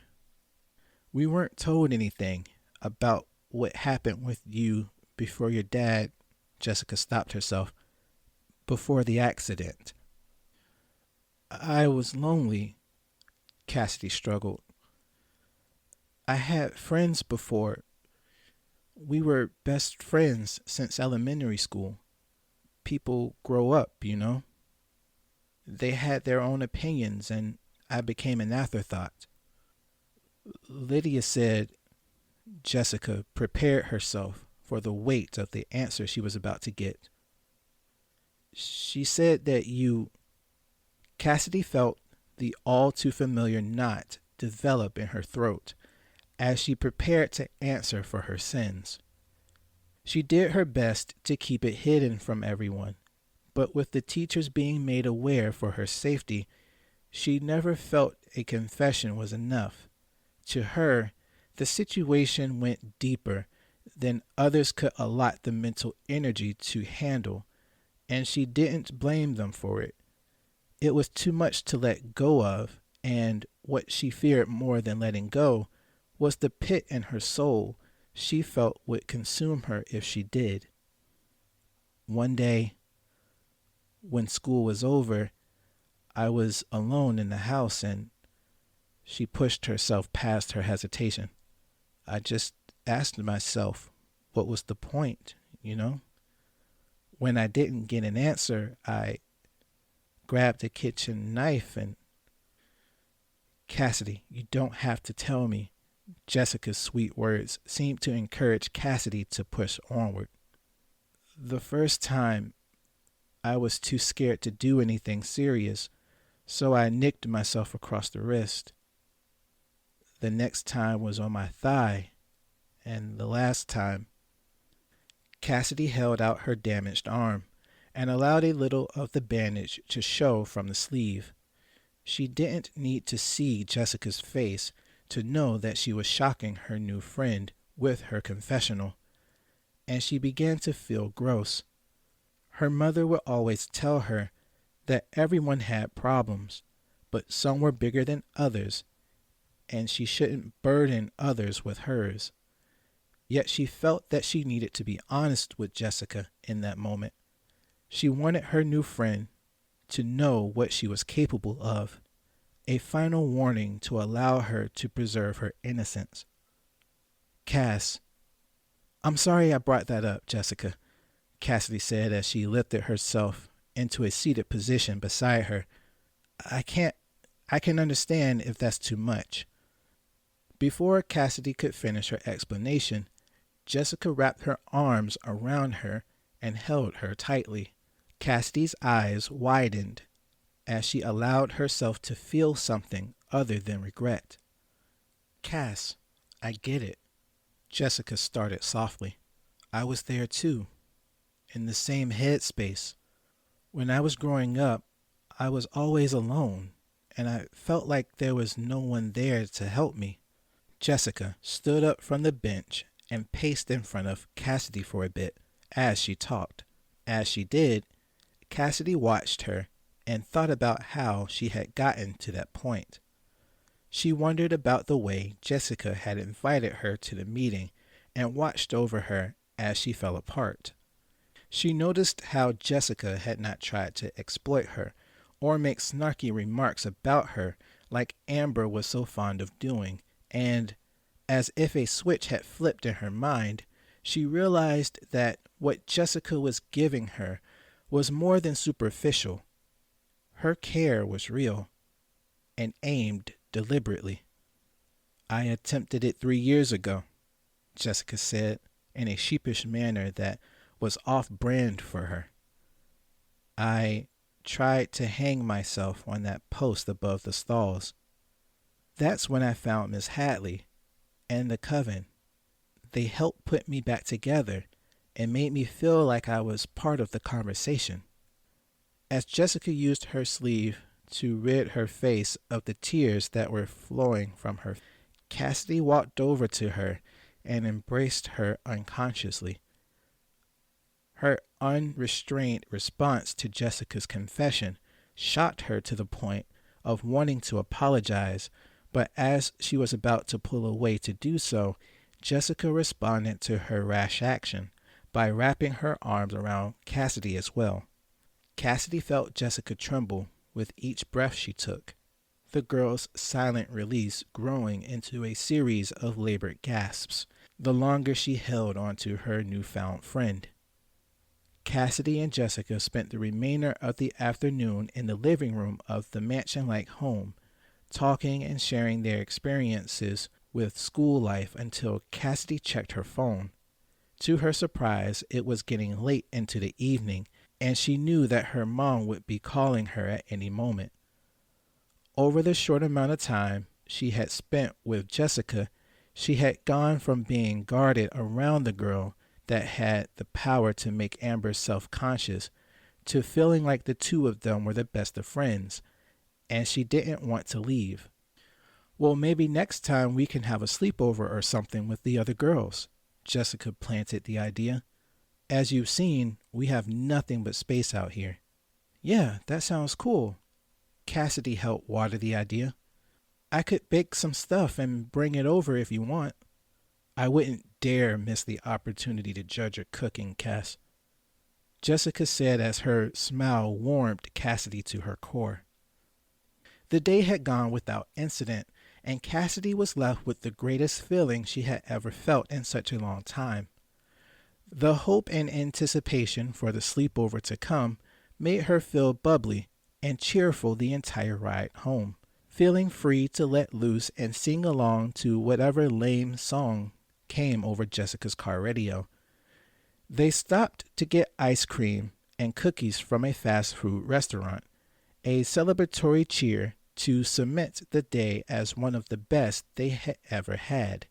A sadness washed over Cassidy as the white sedan drove down the long wooded path that led to her home, and a moment later into her driveway. With a sigh, Cassidy prepared to get out of the car, but Jessica stopped her by grabbing her arm. Cassidy. Jessica's eyes beamed her emotions into Cassidy's soul. I won't tell you what to do, but please promise me that you'll think about the coven again. I know that it was a lot the last time, but I'm there, you know? I wouldn't let anything happen to you. Why? Cassidy's thoughts ran away with her. Why do you want me?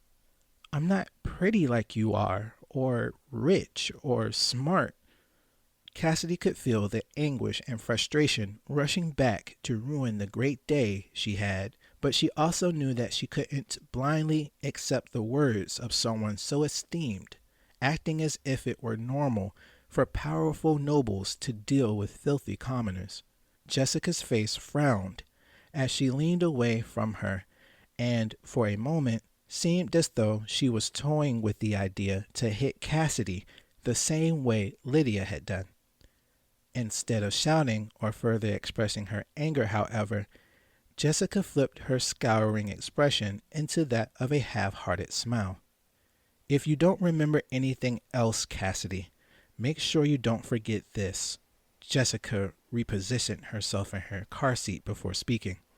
We are in control of only two things in our lives: how we spend our time and how we use our emotions. Good night. Walking into the house, Cassidy felt heavy as she took off her shoes and walked throughout the normal, small-sized house towards the kitchen. When she got there, she plopped down onto the chair at the kitchen table and let her mind catch up to her, reliving the events of the day in her mind as if she witnessed it all through the screen of her phone.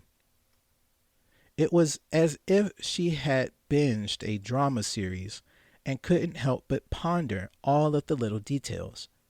It was exciting and frightening at the same time to have someone willing to deal with her mess while also wanting to be around her. Hello, Earth to Cassidy. The faint communications from her brother echoed in her mind a bit before she snapped back to her reality. Cassidy, are you okay? Huh? Cassidy tried to center her focus. Yeah, I'm good. Okay, well, I need to talk to you about your visits. It was a conversation that Cassidy knew she was going to have eventually. The truth was that she was tired of losing her freedom. It had become an autonomous process that involved her opinions less and less. Their assessments were too complex for her, and their decision making seemed to purposely leave her out of the decision making. It was the lack of control that she didn't like. No simple explanations, only directions. It's not funny, Cassidy. They have the power to admit you. He wasn't backing down. We already have our hands full with Sandra. Leave me alone, Arthur. Cassidy tried to blow off the matter. I said I'll go again. Just back off. She didn't think about how loud she was getting, but the fact that Arthur's face began reflecting anger let her know that she was raising the temperature between them. She managed to find an off-ramp to the situation by telling him that it was her time of the month, to which he shook his head and backed off the topic almost entirely. He released a final volley of comments about not wanting to have to deal with their issues alone before disappearing into the house, allowing her to return to the chasm that was her thinking. Dinner was more pleasant than she thought it would be that night, a traditional southern meal consisting of chicken fried to a crispy golden sheen, collard greens with the right seasoning to make the eater want to eat it by itself, and mashed potatoes and gravy that were only made better by eating them with the accompanying oven-baked buttermilk biscuits. It was Arthur's last meal that neither Cassidy nor their mother were fooled into believing was cooked by him, but ate nonetheless. After their bellies were full of fast food, Cassidy helped Arthur clean up, while their mother went to bed after smoking on the porch one last time. When she was almost finished with cleaning, Cassidy's phone rang. Hello? Cassidy answered like she always had. Hey, girl. The loud atmosphere of wherever Amber was calling from nearly prevented Cassidy from confirming that it was her calling. Hey, what are you doing? Why aren't you here with me like I told you to be? Cassidy hated whenever Amber was drunk. It was the fact that she would be belligerent towards her which made Cassidy cautious when dealing with her. She didn't want to say something that would make things worse to the point of her ridiculing her the rest of the week, or for however long Amber would remember to stay mad at her for. With a sigh, Cassidy prepared to baby her best friend while preparing for bed, setting her phone on speaker while she showered. As she made her way to her mother's room to tuck her in, Cassidy mentally contrasts the day she spent with Jessica with the way Amber was talking about her, maintaining that it was Cassidy's fault that she had to ask Mandy Watkins to be her driver, and how Cassidy wished she was as cool as her. Many of Amber's drunken flare-ups were standardized in the manner of which a child was suddenly given the go-ahead to say as many curse words as possible within a few sentences. When Cassidy had finished preparing for bed and Amber seemed as though to have calmed down from the episode, Cassidy began the actual conversation that Amber wanted to have. Are you okay for tonight? Cassidy asked with indifference. Yeah, I'm good. Amber sounded as though she was wanting to be hugged or something. Are we good, Cass? You don't hate me, right? I don't hate you, Amber. Cassidy said her reply in a way a mother would comfort her child. I couldn't hate my best friend. There was a pause on Amber's end that made Cassidy lower her eyebrows. She didn't notice it at first, but the sudden silence from the other end had given away that Amber was no longer at the party, but she didn't make mention of where she was. Before Cassidy could inquire further, Amber seemed to jolt back to life. Cassidy, I didn't mean to. It had sounded like Amber's phone was breaking in and out of signal at first, But as Cassidy focused on her best friend's words with more care, she noticed that Amber was genuinely crying. Amber, what's wrong? Cassidy's concern continued to mount. Are you okay? Another pause permeated before Amber spoke again. Have you ever killed someone? Chapter 4. The question itself wasn't what made Cassidy feel as though her heart would jump out of her chest. Rather, it was the way that Amber presented it that made her blood run cold. The cheerfully ignorant partygoer that was talking to her about personal faults a moment ago had seemingly did away with the pretenses and decided to be honest with her. It was a terrifying side of Amber that Cassidy had never witnessed before. The words of a person which seemed to want to pull her into a twisted world of danger she knew nothing about. The tense silence that interfered with their conversation maintained its unwanted presence until, at random, Amber burst into an uncomfortable laughter. Oh God, have you ever killed someone? She mocked while almost choking on her sarcasm. You thought I was serious, didn't you, Tum Tum? Okay, Amber, good night, Cassidy said as she hung up, her mind stuck on how guilty her best friend sounded. For the remainder of the night and the following morning, Cassidy remained trapped in her thoughts about what was said by Amber. It was terrifying to think that, for as long as the two of them had been friends, that a horrible secret had been kept. Something that had the potential to change their entire lives at the very least. As she went to rebandage her arm as normal, she looked on at it in a sort of disbelief. Even as she was told that her wound was healing faster than a typical patient, she noticed that her arm was lacking any noticeable pain. Upon further inspection, she found little trace of the wound other than the moderate scarring that she assumed would take at least another few months to be. What is happening to me? She thought to herself as she stared at the marvel of modern medicine. Going throughout the rest of her day was a matter of procedure until, when she was finished her preps, she was called again by her deceptive friend, this time claiming to be bearing gifts of food for their meal preps. The girls went along with meeting up as planned, the conversations between them remaining light and unfulfilling the remainder of the day. When the time drew near for Amber to leave, the girl had an ulterior motion to present, something that Cassidy had suspected since noticing how much the girl was bringing up her sister.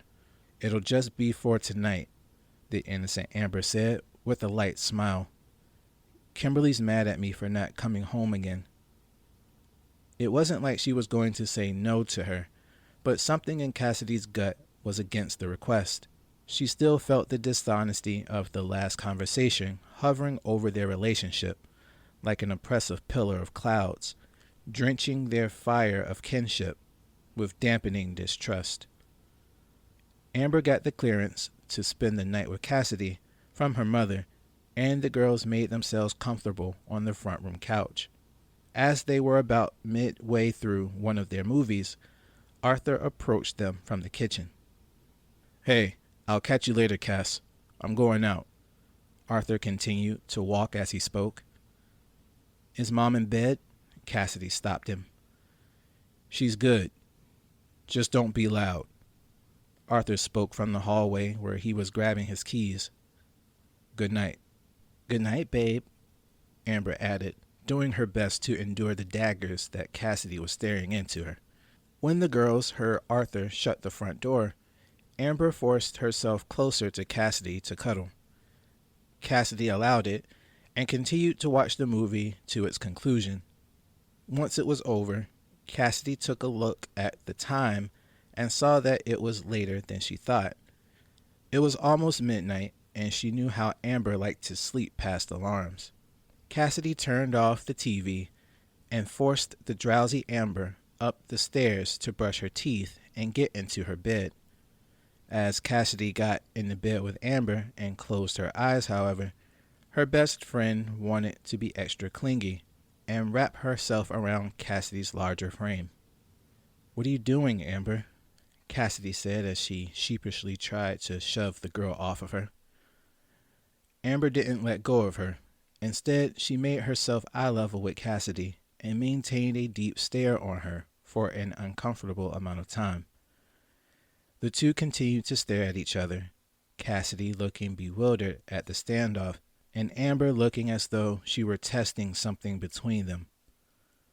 When what seemed like a few minutes had passed, Cassidy's eyes widened as her best friend kissed her on the lips. "Amber."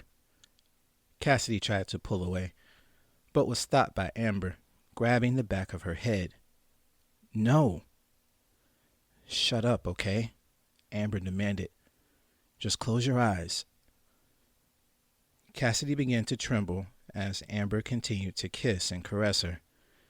She didn't like what was happening to her, but she wondered what she could say to Amber to get her to stop. She tried to rationalize the situation by thinking about how much distance she had been putting between them over the last few weeks, and how Amber must have been frustrated with it all, about the lie she told to her about not going to the Coven's meeting. She assumed that what was happening to her was her punishment for not listening to her friend, and wondered if she should let it continue. When she felt Amber's fingers touching her where she didn't want, however, she grabbed her and pulled away. "Amber, stop," she said with a louder tone. "I said no. I don't want this." "And what do you want?" Amber challenged. "I keep trying to bring you out of that little shell of yours. I give you all the chances in the world to stop feeling like the creepy little freak you are. And for what?" "Freak?" Cassidy didn't hold back. "Okay, Amber. I think you should go now." Cassidy watched Amber's expression shoot from one of judgment to a look of regret as the trespasser, that was supposed to have been her best friend, tried to take back what she said. As much as the girl tried to apologize and plead for forgiveness, Amber's efforts fell on Cassidy's deaf ears. As she stood up and prepared to expel Amber from the house by force, however, Cassidy caught a spark of the pain that Amber was in, being cued into how much her best friend was suffering by how honest her crying was. "Amber, tell me what's wrong," Cassidy said, a little louder. "What's gotten into you?" I wasn't thinking when I... It was as if Amber swallowed something and couldn't articulate her words. "I took it too far, Cassidy, and I'm sorry. Please, don't kick me out." Monday morning, when they got to school, Cassidy and Amber separated from each other without speaking, each giving the other a light hug before going their own way. When lunchtime arrived, Cassidy waited for her best friend as usual, but, unsurprisingly, Amber was nowhere to be found. After eating her food alone, Cassidy left the lunchroom early as usual and began to walk the halls. She found herself thinking about how close she had come to being assaulted by someone she trusted up to that point, and had to take a break in the bathroom. As she drew closer to the library to continue her brooding, however, an argument caught her attention on the sophomore hall that radiated with a familiar voice. And that's what modern slavery is, a lack of awareness to the oppression of your betters. Lydia preached. That's something I thought your people familiar with best. Excuse me? A younger voice mounted a defense. You think that we're all roped into the same group because we look the same? Typical academia at its finest. The two women continued their disagreement for what had seemed a long enough time, going back and forth about women's rights and staggering statistics that the younger woman seemed to dismiss as easily as swatting a fly. When it had seemed as though their argument was coming to an end, Cassidy decided to step away, but didn't manage to get far. Before she could take another step, Hadley's stern voice froze her in place. "I see you, Cassidy," her teacher dictated. "Come here." Cassidy decided to put her surprise of Lydia's intense sensory abilities aside to do as she was commanded. Walking from around the corner to see the familiar petite frame of Miss Hadley standing slightly taller than the thicker framed woman she was having her exchange with. The woman was wearing a janitor's outfit over her flawless brown skin, accented by very long braids that Cassidy could have sworn would touch the floor if not properly tied. There was a quick silence as she walked to her teacher's side and stood uncertain as to if she should be there. When the few seconds of peace were over, the two women decided that their war should continue, this time with collateral at stake in the form of a teenage girl. "Take a look at who we do this for," Lydia said as she instantly put Cassidy as her main assault. "She was depressed and suicidal before my girls found her." "I agree that we need to keep a better watch on our girls," the janitor began, "but we can't blame external factors like men every time we break a nail. We are perpetrating an unnecessary divide in our country's culture." "Our country?" Lydia copied her opponent. "Every problem that has ever happened in our country has occurred because of men and weak women like you, slaves of your own ignorance. Wake up." Cassidy cringed as she listened to the two women go on about their viewpoints, their voices carrying through the halls as if wanting to gather an audience by volition alone. When both parties to the debate reached their resolve to stand against each other, the janitor tossed her hands at Lydia as a sign of dismissal and made her way from them with a cool pace.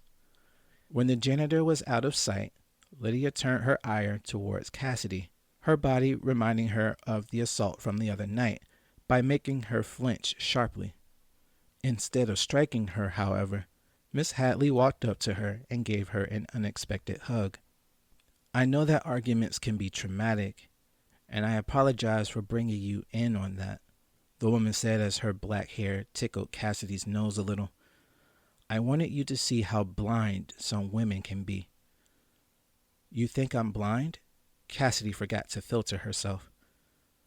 Miss Hadley looked at her with a questioning look before remembering their last interaction and took a step back from her. Lydia seemed to ponder something before returning to their conversation and maintained a straight face while talking to her, as if they were in a poker match. Cassidy could feel how hesitant Miss Hadley was being and how she gave her responses, and wondered if she was trying to keep something from her, some small detail that could unravel a building lie. "You need to focus on what's more important, Cassidy," Lydia said as she went for the door to her classroom. "Have you come to a decision?" "Yes, ma'am," Cassidy answered with her head lowered. Lydia grabbed Cassidy's chin and raised her head to meet her gaze. As she did, however, the woman did another inspection of the girl's stature. After a moment of excessive staring, she let go of her head and grabbed her arm again. Cassidy wanted to fight the sudden action, but she relented and let Lydia continue. For a split second, Cassidy thought that she caught the woman represent surprise at the scar on her arm. Before it could be confirmed, though, her arm was released and Miss Hadley refocused herself. "If you're going to say what I hope you are, there's one thing you'll do well to remember, Cass." Lydia's scowling made Cassidy want to leave the school early. "My daughters apply the craft to their everyday lives to deter what might dare try to stop them. Are you prepared to do the same?"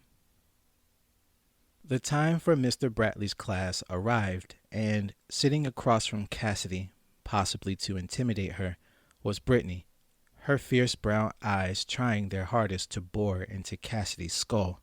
As the class continued, Cassidy would give glances over to see if the mad girl was still continuing her silent assault on her. She maintained a long and unwavering gaze that began to make Cassidy feel as though she would need to say something in order to escape the room with her health intact. About midway through the class, Brittany got up from her seat and walked over towards Cassidy, which sent her heartbeat into overdrive. Instead of a painful confrontation, however, she was presented with a hastily written note. As per the request of the sender of the note, Cassidy waited until after Brittany left for the bathroom to make the same request. On the main hall that led to the school's front entrance, she walked to her destination, the echoes of her footsteps reminding her that there was no one near that would be able to help her if something were to happen. When she reached the door to the girls' bathroom, she paused before entering. It was worrying to think that Brittany, of all people, would want to talk to her, but she was also very curious. That part of her that kept getting her into messes was another thing she pondered as she pushed the door open. Inside the girls' bathroom, leaning against the sink furthest from the entrance, was Brittany, her mind seemingly on many different things. When the door had finally closed behind Cassidy, Brittany pushed off from the sink and began her approach. The way in which the girl confidently stepped towards her made Cassidy drop her guard long enough for Brittany to get the upper hand, grabbing her by her shirt's collar and forcing her against the wall near the sinks. In a panic, Cassidy struggled against the strong girl that held her, staring at her with a confused look on her face. After her assessment was complete, Brittany let go of Cassidy and let her regain her composure before addressing her as if nothing happened. "I need your help with something," Brittany spoke as if it were normal that she would be doing so to Cassidy. "You know about the coven, right?" "What do you mean?" Cassidy didn't know how to respond. "I know that they've been talking to you," she said as she began to pace. "The Blackroot Coven is the biggest group in the school, even though it only has a few girls in it. Do you know why?" Cassidy's eyes narrowed at the sudden thought. There were a lot of things being presented to her at the time, but she could never get a straight answer as to why they were so well known in the community. Even as she dealt with Amber, she was being told that the coven was active in other ways outside of the school, particularly with activism. As the wave of thoughts hit her, she lost track of Brittany, who had stopped her pacing and was looking at her direction. "I figured that they didn't tell you anything meaningful yet," Brittany smirked. "Don't worry, they're going to butter you up first before getting you to do the real stuff." "And what's that?" Cassidy wondered if she wanted to know the answer. "Our time is up," Brittany said as she stopped checking her phone. "Think about this, though. Who benefits most from having a bunch of activists in the school?" Brittany didn't waste any more time on Cassidy and left her to her thoughts after washing her hands. For a moment, Cassidy wondered if she should say something to the other girls about what had happened, but then she remembered the question. She thought hard about who could want the trouble of having an activist group housed within a corporate-controlled institution like Pinewood High. There would be too many headaches having to explain away the extreme actions taken by such a group. She remembered hearing from some famous insiders a popular saying, "Any press is good press." But she couldn't see how that could work with so many other oversights when dealing with children, particularly the parents of those students. The time came for the coven's next meeting, and as Cassidy made her way to the library, she was approached by none other than Jessica. The taller girl rushed to her and hugged her before giving her a once-over. She seemed to be concerned about something, maybe the way that Cassidy's face was fixed. But before she could make an excuse, Jessica cast a smile that made her feel warm. "Do you want to talk about it?" Jessica asked as the girls made it to the entrance of the library. "Jess, Cassidy hesitated. "I used to be a Christian, you know." "Oh, yeah?"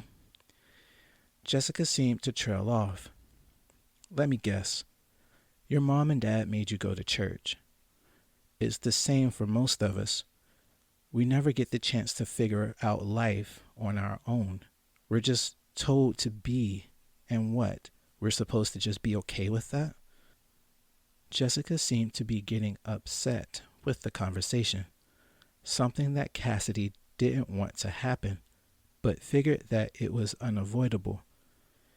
She couldn't blame Jessica for her outburst either, her mind taking her back to how she felt when constantly being forced to sit in on Bible study lessons or singing in the choir. It was as if she were born into a world where she had no autonomy, where every decision, including her future, was set in stone.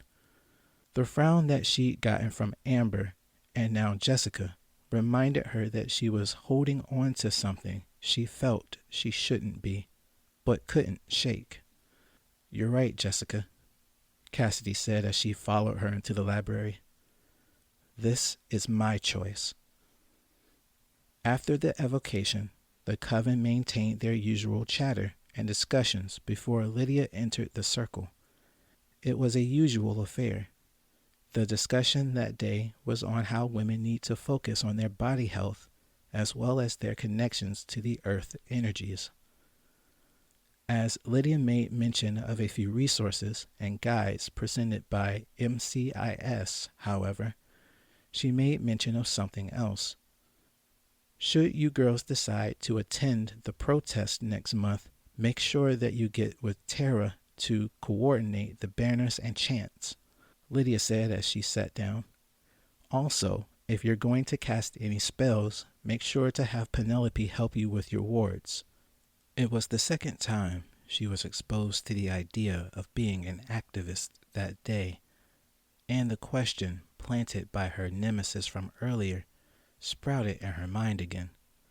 Cassidy looked on at the girls as they laughed and bonded, showing their grimoires and charms, and fought with that feeling within her. Her stomach felt tight, and she wanted to excuse herself, but before she could, Lydia called her name. "Are you ready, girl?" the older woman said with such a youthful smile that Cassidy felt as though they needed to confirm her age. Cassidy said as she stood. Yes, mother." She felt unsafe, the gathering of the girls serving to seal her within the influence of their leader, as the older woman raised her arms to an unknown power. Words she didn't understand filled the space, as each of the gathered witnesses chanted in unison, asking spiritual influences to enter and bless the initiate. She closed her eyes and, like she had felt before, a heat filled her and made her begin to feel dizzy, the chanting reaching a crescendo as Lydia stepped into the circle. She stood in front of Cassidy and commanded her to raise her arms. "Of the gathered elements carried by the four winds, speak your intention, daughter of Hadley." Lydia's vanilla bean scent carried her tone. "To join my sisters around the fire," Cassidy spoke the given words. "To warm the bodies of the cold and dead. To burn away the pain of the past. Let fire consume you, my daughter," Lydia praised as she sprinkled water or something on Cassidy. "Join your sisters in the powers of this universe. Be united as sisters, by blood, by nature, by spirit. After closing their joining ritual, Cassidy was greeted by the collective of beautiful witches, each of them bearing gifts of hugs and congratulatory smiles. The whole affair made her feel as though she were truly a part of something spectacular and taboo, a sort of surrogate family providing her with the only thing she felt as though was taken when her father passed away. After the girls had their turn with her, Lydia embraced her with a final word. "You're one of us now, Cassidy." Lydia's embrace felt stiffer than the others. "Come to me if you need anything. You're my daughter now, after all." The next morning, Cassidy awoke to the best feeling she had ever had. She felt light and unbound, the sort of feeling she imagined that a character in a love story would feel if they were given the kiss from their crush. She smiled as she looked out of her single bedroom window and affirmed her feelings to the universe. She felt was blessing her with a lighter load than she was carrying before. She danced to the bathroom and washed as she had done countless times, her smile shining through her efforts as she finished her routine by staring at herself in the mirror. She was different, changed in some way that made her feel more alive than she ever had. "Cass!" A dark hand from the abyss grabbed her shoulder. Her eyes darted open as she nearly leapt from her bed. She was cold and sweating, her body trembling as she touched the spot where she was grabbed.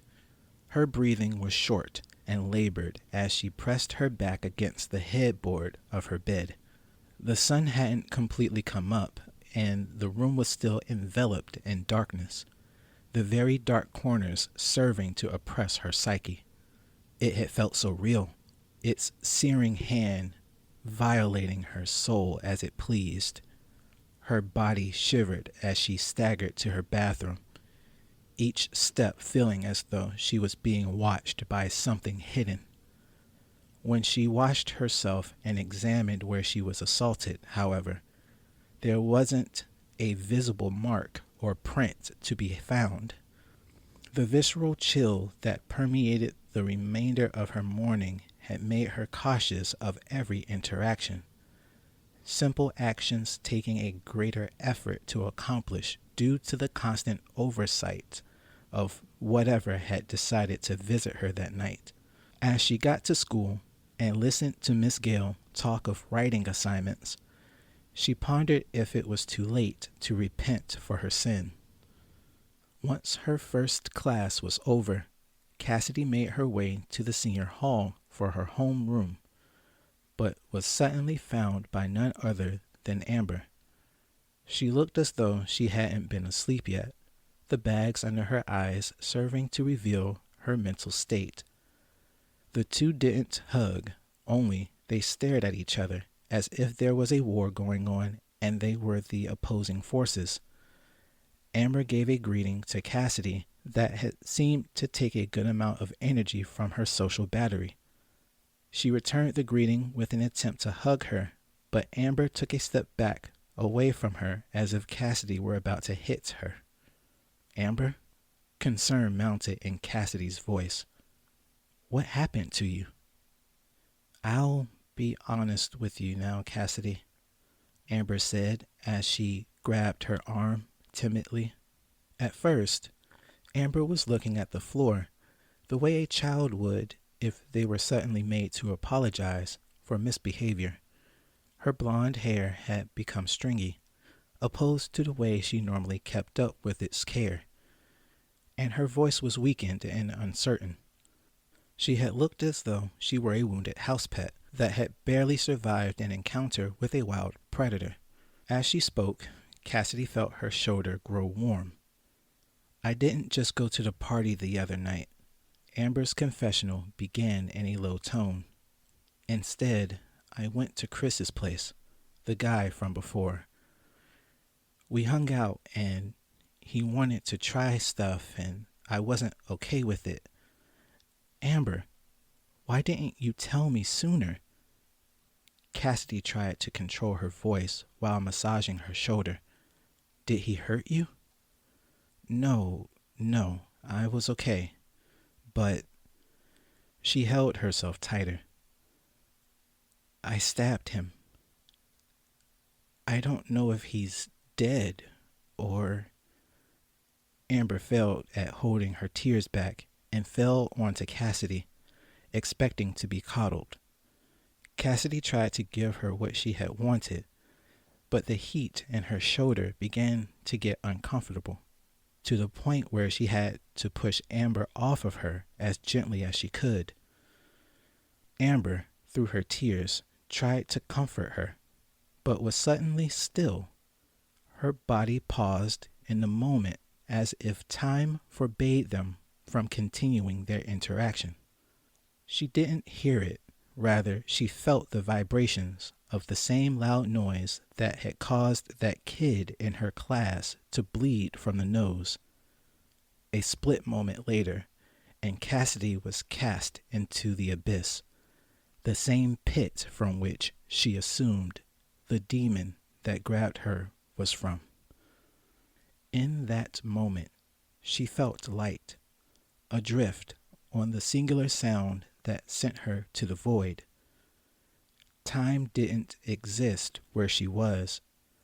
The motions of space were still as she cascaded through the infinite. She wanted to grab something, anything that would allow her to orient herself, but she was unable to focus. The pulsing nature of the tone seemed to come from every angle and bore its way into her bones.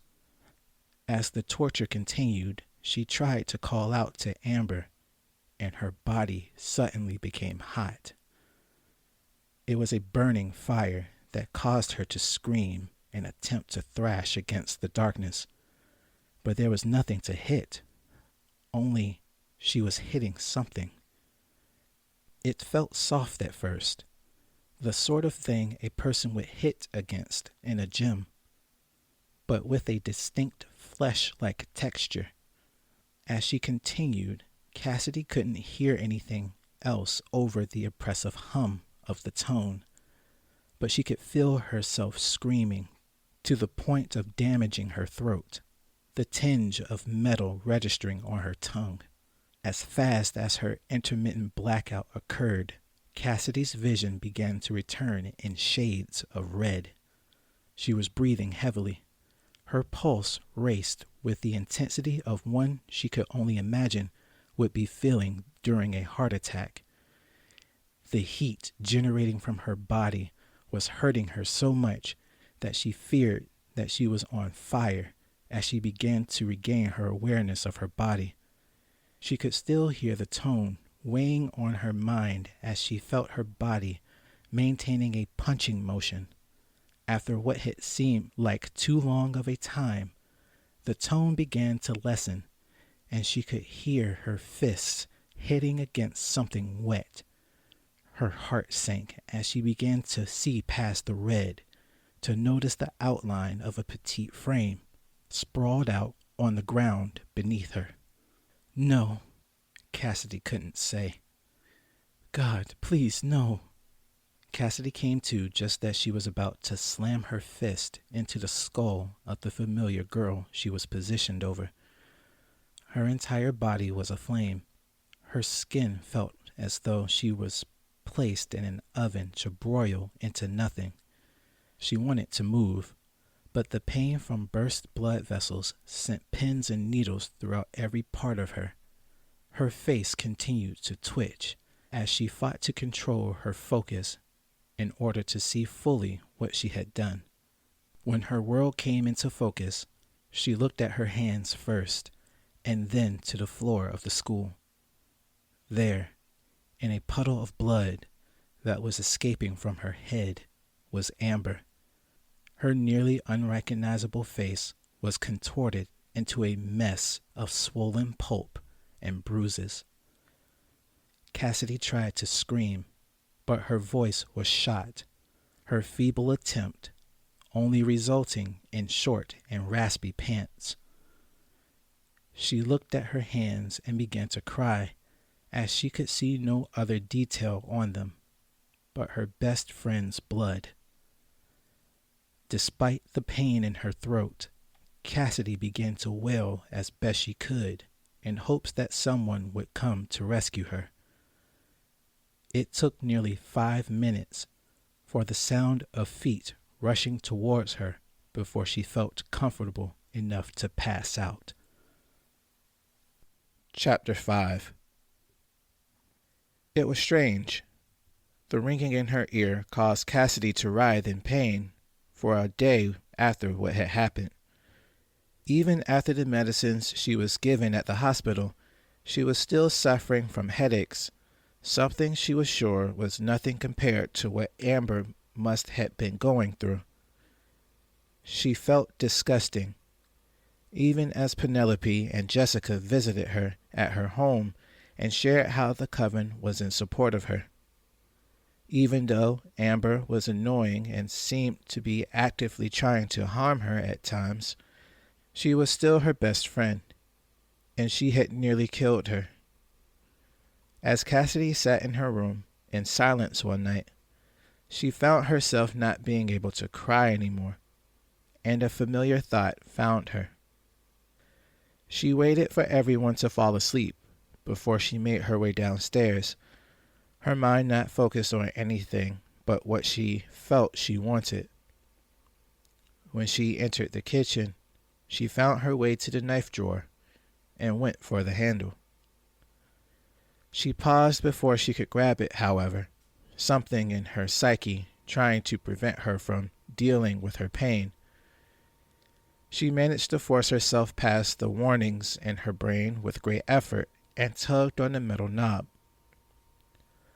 When it opened, Cassidy gasped and began to feel a familiar anger. The drawer was empty. She searched every area of the kitchen for something to relieve herself, but all of the items she had previously used to prepare her meals were replaced with plastics. Even the glass items were removed. Styrofoam cups were now her family's new meta. When she realized that she wasn't going to get what she wanted, she went back to her room, fell onto her bed, and screamed into her pillow. It was a form of hell that she wanted to escape, but couldn't. A cruel punishment for her actions against her friend that seemed to be unbearable. The next day, Cassidy was sitting with her mother in the kitchen. The smell of weed was strong on the older woman, but Cassidy didn't care. Arthur hadn't come home from being out, and the two were worried about him. She wanted to call him again, but she knew that he wouldn't pick up. It was like him to get drunk and pass out, either at a friend's house or in his car, but that didn't make her or her mother feel any better. The two spending the majority of the morning in talks about calling the police. As they ate their breakfast with sunken expressions, Cassidy decided to break the silence. "How have you been doing with your sessions, Mom?" Cassidy didn't expect an answer. "I talked with one of the elders of the church last night." Her mother's response was barely audible. "They've been praying for us." "Oh, okay." Cassidy wasn't interested. The two women maintained their silence until, at nearly 11 o'clock, the sound of keys fumbling at the front door made both of them spring to life. Cassidy hurried to the door to welcome her brother home with a bombardment of questions. But when he walked in, Cassidy gasped as she witnessed her brother smile with a face filled with bruises and dried blood. Her breathing became shallow as she helped him get into the house while hearing her mother wailing as though he were dead. She set him at the kitchen table and fetched the first aid kit while her mother was posted at his side, shouting irrationally at him and demanding to know who had attacked him. It took a long while to get her under control, but they managed to get her to the backyard to collect herself. As the house returned to a calm state, Cassidy treated Arthur's wounds, Arthur making several glances at her as if he noticed something about her she didn't want him to know. As she finished stitching him up, Arthur grabbed her and held her tight in his arms. She wanted to protest like she did before, but she decided to let it slide, accepting that whatever had gone down that night, that he had gotten what he needed. The thought made her jealousy return. We're a matching pair now. She wanted to smile more. Cassidy continued her efforts to clean up her brother, and when the task was complete, she sat beside him and waited for him to speak. She couldn't remember the last time he had gotten into a fight, probably several years ago, and assumed that it was because of her. The sudden thought caused her to lower her head to look at the tiled floor of the kitchen. Her gaze remained there until, as if he noticed her downtrodden posture, Arthur confessed. I drank a little too much and a fight broke out. He trailed off. Yeah. Cassidy couldn't empathize. Was it because of... Don't flatter yourself, kid. Arthur forced a chuckle. It was just some punks that got pissed. We should talk about what happened with you, though. Cassidy didn't like being in a hot seat, but she knew that there was no avoiding it anymore. Over the last few nights, she had been having terrible thoughts, her medicines seeming to not help in purging her anguish. She got up and went to get them some water before sitting back down to discuss the heavy topic. She detailed the events before, how the girls had maintained an odd relationship for the last few months, and how they had been growing distant as a result. When she thought back to how beaten Amber had looked when she came to, Cassidy began to cry. I see. Arthur took a sip of his water before continuing. Cass, I have to be honest with you. That's not a good look. I know that you've seen the replacement utensils and glass. I know I'm not Dad, but... Arthur, Cassidy stopped him. I joined a group at school. They've been helping me with taking back control of my life, you know? Oh yeah, the witches. Arthur's displeasure floated over to Cassidy. We've met. I'm not going to lie to you, Cass. I don't trust them. It seems too convenient that they targeted you, of all people, in the state that you're in. A frown found its way to Cassidy as she sat back in her chair and folded her arms. Thinking to how her sisters were nothing but supportive of her during her time of need made her confused as to why Arthur couldn't see how awesome they were. She thought on how Jessica had been bringing her schoolwork and company over the last few days, the acts themselves serving to relieve her anxiety, if only slightly. She prepared to defend her new family when, as if they had been listening to the conversation, the doorbell rang throughout the house. Arthur got up to answer and, sure enough, it was Jessica, accompanied by Penelope, Tara, and Gabriella. The girls seemingly forced their way in past the home's sentry and directly to Cassidy. Hey girl, Jessica brightened up the moody atmosphere. I'm back, with some unwanted company. As the girls began to fill the space with laughter and antics, Cassidy managed to break the immersion to see Arthur off in the background, his serious-looking face blending into the shadows of the home. She could tell that he was not pleased with them, but she was happy. She wondered why she was always disappointing the people that were in her life. But as Penelope pulled her attention to her for a show of some crafts she was working on, she turned back to see that her brother was gone, replaced with the dark interior of the house.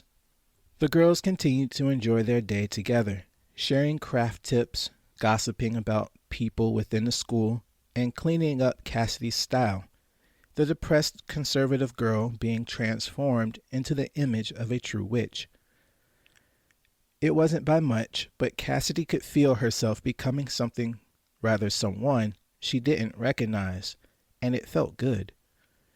It was so intoxicating, in fact, that she had forgotten about the reason she was in that mess in the first place. Time sped forward as the evening approached, each of the girls growing hungry and ready to indulge in something other than conversation. At Tara's command, the coven prepared to leave the house, their next stop being the effigy burning that Cassidy had completely forgotten about. "Don't sweat it, girl," Penelope grinned as she began to follow the other girl's lead and head towards the front door. "All you need to do is bring something that you hold close to your heart. The rest will reveal itself to you when you get there." As the girls all left out of the front door, Cassidy was the last to follow behind them, searching frantically to find something within the place to take with her to the event. She found herself standing in her room and pondering what it was that she held in her heart the most, and suddenly remembered. On her vanity, underneath a few binders and other items, was her father, the two of them locked in an eternal embrace. She took the picture and shoved it into her back pocket before rushing downstairs to catch a ride with the anxious girls. As she made herself downstairs to leave the house, she was met by none other than her mother, the older woman standing as a physical barrier between Cassidy and her freedom. It was as if they were at a crossroad, the two standing off against each other, with their words being their only means of combating each other. Cassidy had no intention of dealing with her mother, her mind solely focused on being a part of the coven's gathering. But her mother had other plans for her, apparently. The standoff continued for longer than Cassidy had wanted, until she decided to make a move towards the door. Instinctively, her mother moved to block her escape. "I think that you should stay home, Cassidy," Sandra said with a clarity that Cassidy hadn't heard in a while. I'm going out, Mom." Cassidy felt a chill. Her resolve was set. The two women stared at each other for a moment longer before their contest was disrupted by the honking of Jessica's car horn. Cassidy moved to leave the home, but Sandra blocked her path again, this time becoming physical with her arrogant daughter. Cassidy felt a familiar heat in her build as she struggled against her mother, the two taking things a bit too far. Without thinking, Cassidy shoved Sandra out of the way with enough force to make her stumble into the nearby coat rack. As quickly as the girl had gotten the door open, however, her mother regained her footing and grabbed her before she could leave the home. "Let me go," Cassidy struggled. "No," Sandra's voice trembled. Without thinking, Cassidy flailed in Sandra's embrace and swung her arms wildly, her elbow managing to connect to her mother's nose. A yell escaped Sandra as she fell back onto the wooden floor of the vestibule and immediately began to treat her bloodied nose. Cassidy's heart raced as she witnessed what she had done to yet another person she had cared about and wanted to care for her, but as she did, Sandra pushed her away. You want to leave so bad? Then go. Her mother's rage stabbed her through. Mom, I didn't mean to. Get out of my house, Sandra gasped. Cassidy backed away from her mother just as Arthur had entered the space from upstairs. His confusion was enough for Cassidy to maneuver around, taking the opportunity to leave the house before any questions could be asked. As she stepped out into the late autumn evening, Cassidy took a deep breath and calmed her breathing while walking towards her sister's car, her victory coming at the expense of her mother's suffering. It was odd to her how all of the recent events that transpired made her feel as though she were not human, rather, some other form of creature set to react rather than to rationalize. When she got in the car, instead of breaking down and crying like she expected, she simply smiled and accepted her new normal. The trip away from her house had begun with an awkward silence as Cassidy stayed to herself and in her own thoughts. Jessica had cautioned the others to leave her alone, picking up on the trouble her sister had gotten herself into. They didn't ride in silence, however, the girls being treated to yet another volley of Jessica's rock hits. Tara, Penelope, and Gabriella occupied the front passenger, rear driver, and middle seats, respectively, which forced Cassidy to take the seat behind Tara. As they made themselves away from Pinewood, Tara decided to ask Cassidy a decisive question as they reached the northern tip of Charleston Heights, the Bay Area growing darker as they entered a swath of forest. So, was it your intention to take James from Jess like that, or did you ask her first? Shut up, Tara. Jessica tried to defend her again. You're so annoying. I have to admit that I am curious as well, Cassidy. Penelope chimed in. Is our little cat a lioness in waiting? The girls grew quiet as they waited for her to respond. Cassidy, at first, felt a little embarrassed at their insinuations, but she was tired of being the sensitive one.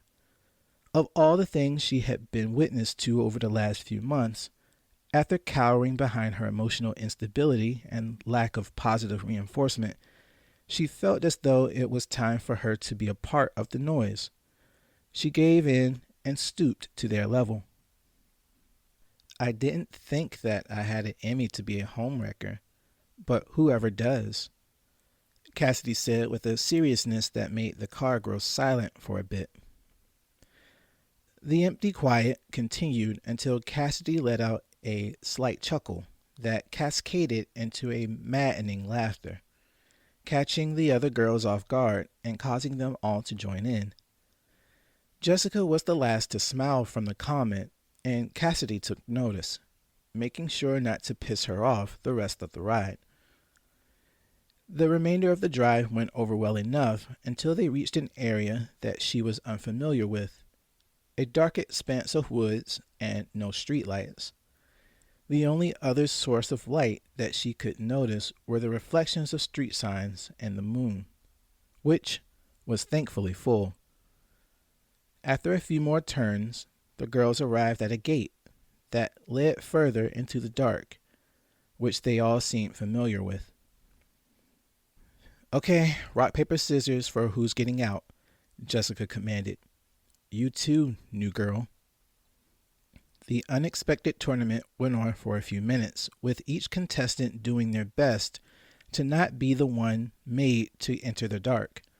First, it was Jessica, who won against Tara, and then Tara, who won against Penelope. Penelope lost against Gabriella and was then made to battle Cassidy, who managed to lose in a best 2 out of 3 matchup. Not wanting to be a sore loser, Cassidy made her way out of the car and into the night air, instantly regretting her acceptance of the defeat.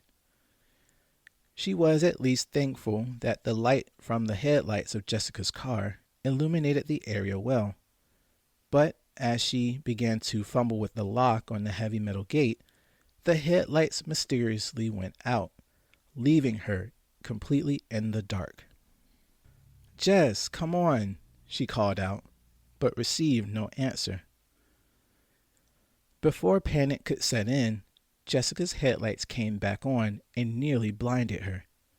After hearing the girls in the car laughing and snickering at her misfortune, Cassidy unlocked the gate and pushed it open, rushing back to the car before her companions could come up with another nefarious plot. When she was safely back in the car, the girls welcomed her back with laughter and jokes that made her feel like she was really a part of the group. A longer stint of driving was made through the dark woods until they came to a campsite in a clearing that accepted the moonlight well. After parking and getting out of the car, the girls huddled together and prepared the area by setting up tiki torches for more light and a grill for what Cassidy had assumed to be food. Not too much longer after setting up their area for use, another vehicle approached and parked beside Jessica's. Stepping out from the car were a few guys she didn't know, Heather and James, Cassidy feeling herself shiver with an unfamiliar excitement. "Hey girls, look who I brought." Heather's boastful attitude made Cassidy think of Amber.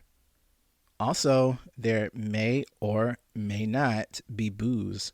You'll have to wait till later to find out. The guys instantly began to offload the items they brought, a large cooler that they made seem heavy by how much they grunted while moving it, some more sources of light that they set up near the grill, and other assorted items that she assumed were there to help them pass the time. It didn't take them long to get the food going, one of them helping the witches build their effigy, while another began conversing with some of the girls. It was a scene that Cassidy expected of one of her teen drama shows to present her with, the ideal version of high school that she was averse to for so long. As she continued to watch the entertainment, however, she was suddenly approached by James, his stealthy approach making her jolt to attention. "Whoa, hey, Cass." His smile made her heart flutter. "I'm glad that you came out tonight."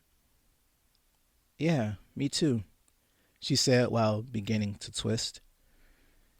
They stood together for nearly a minute before Cassidy decided to look into his eyes. It was hard to tell with the little available light, but she could see how inviting his gaze was despite the meager flames. With no warning, James opened his arms to her in an attempt to hug her, which made the blood in Cassidy's body rush to her cheeks to meet her suitor.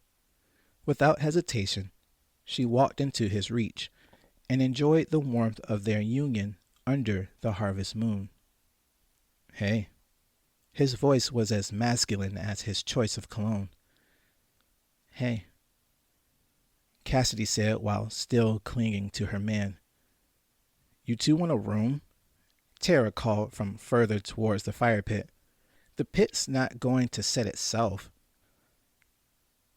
Cassidy was unaware that their embrace had lasted longer than a regular hug should have, but she regretted nothing as they separated. As they made themselves over to the fire pit, she brushed her hair over her ear as James made small talk to clear the awkwardness Tara brought to the moment. Her mind rested on how gentle a soul he had seemed, and continued to walk closer to him in hopes that his confidence would somehow rub off on her.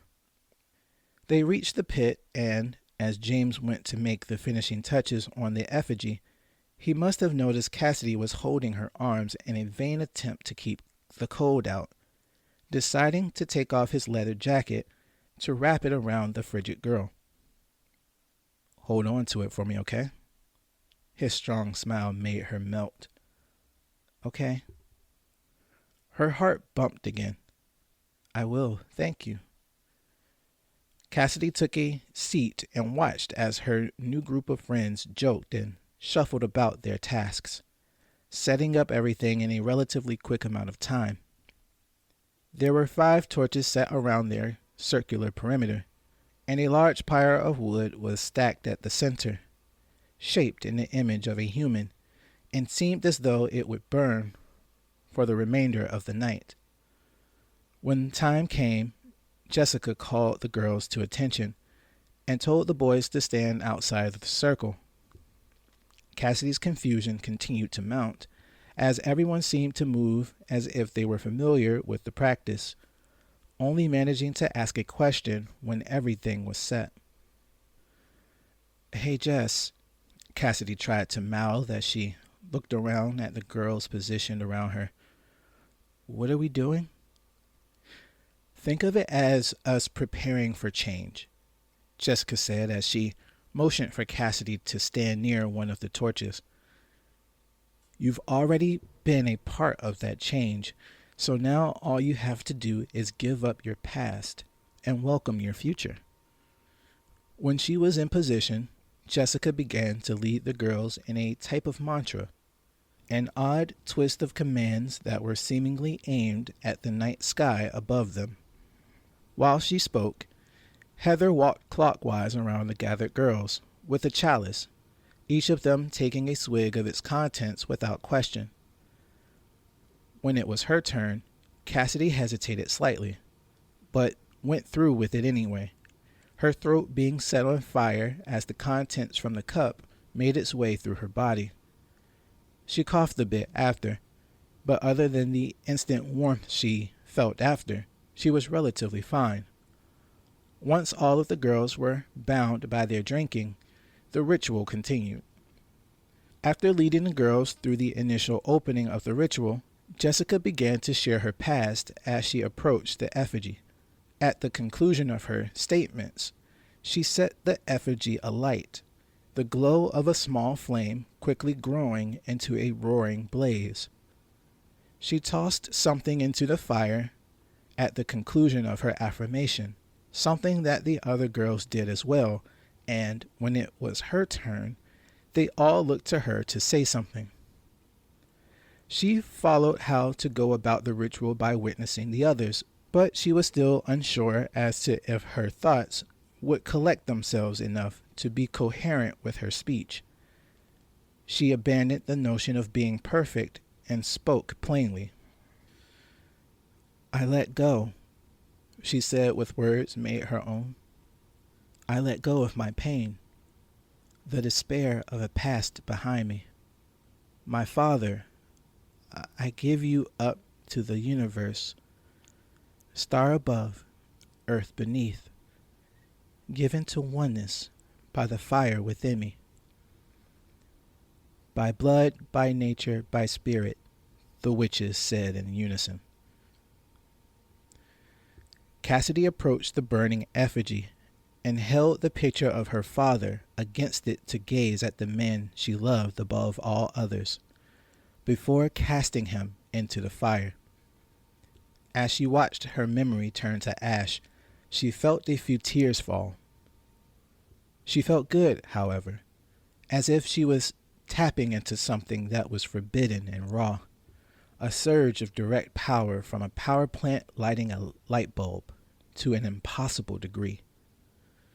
It was the intoxication with her newfound source that made her feel warm and drunk. The sound of drums from one of the guys outside the circle flooding her lust for acceptance as she began to dance.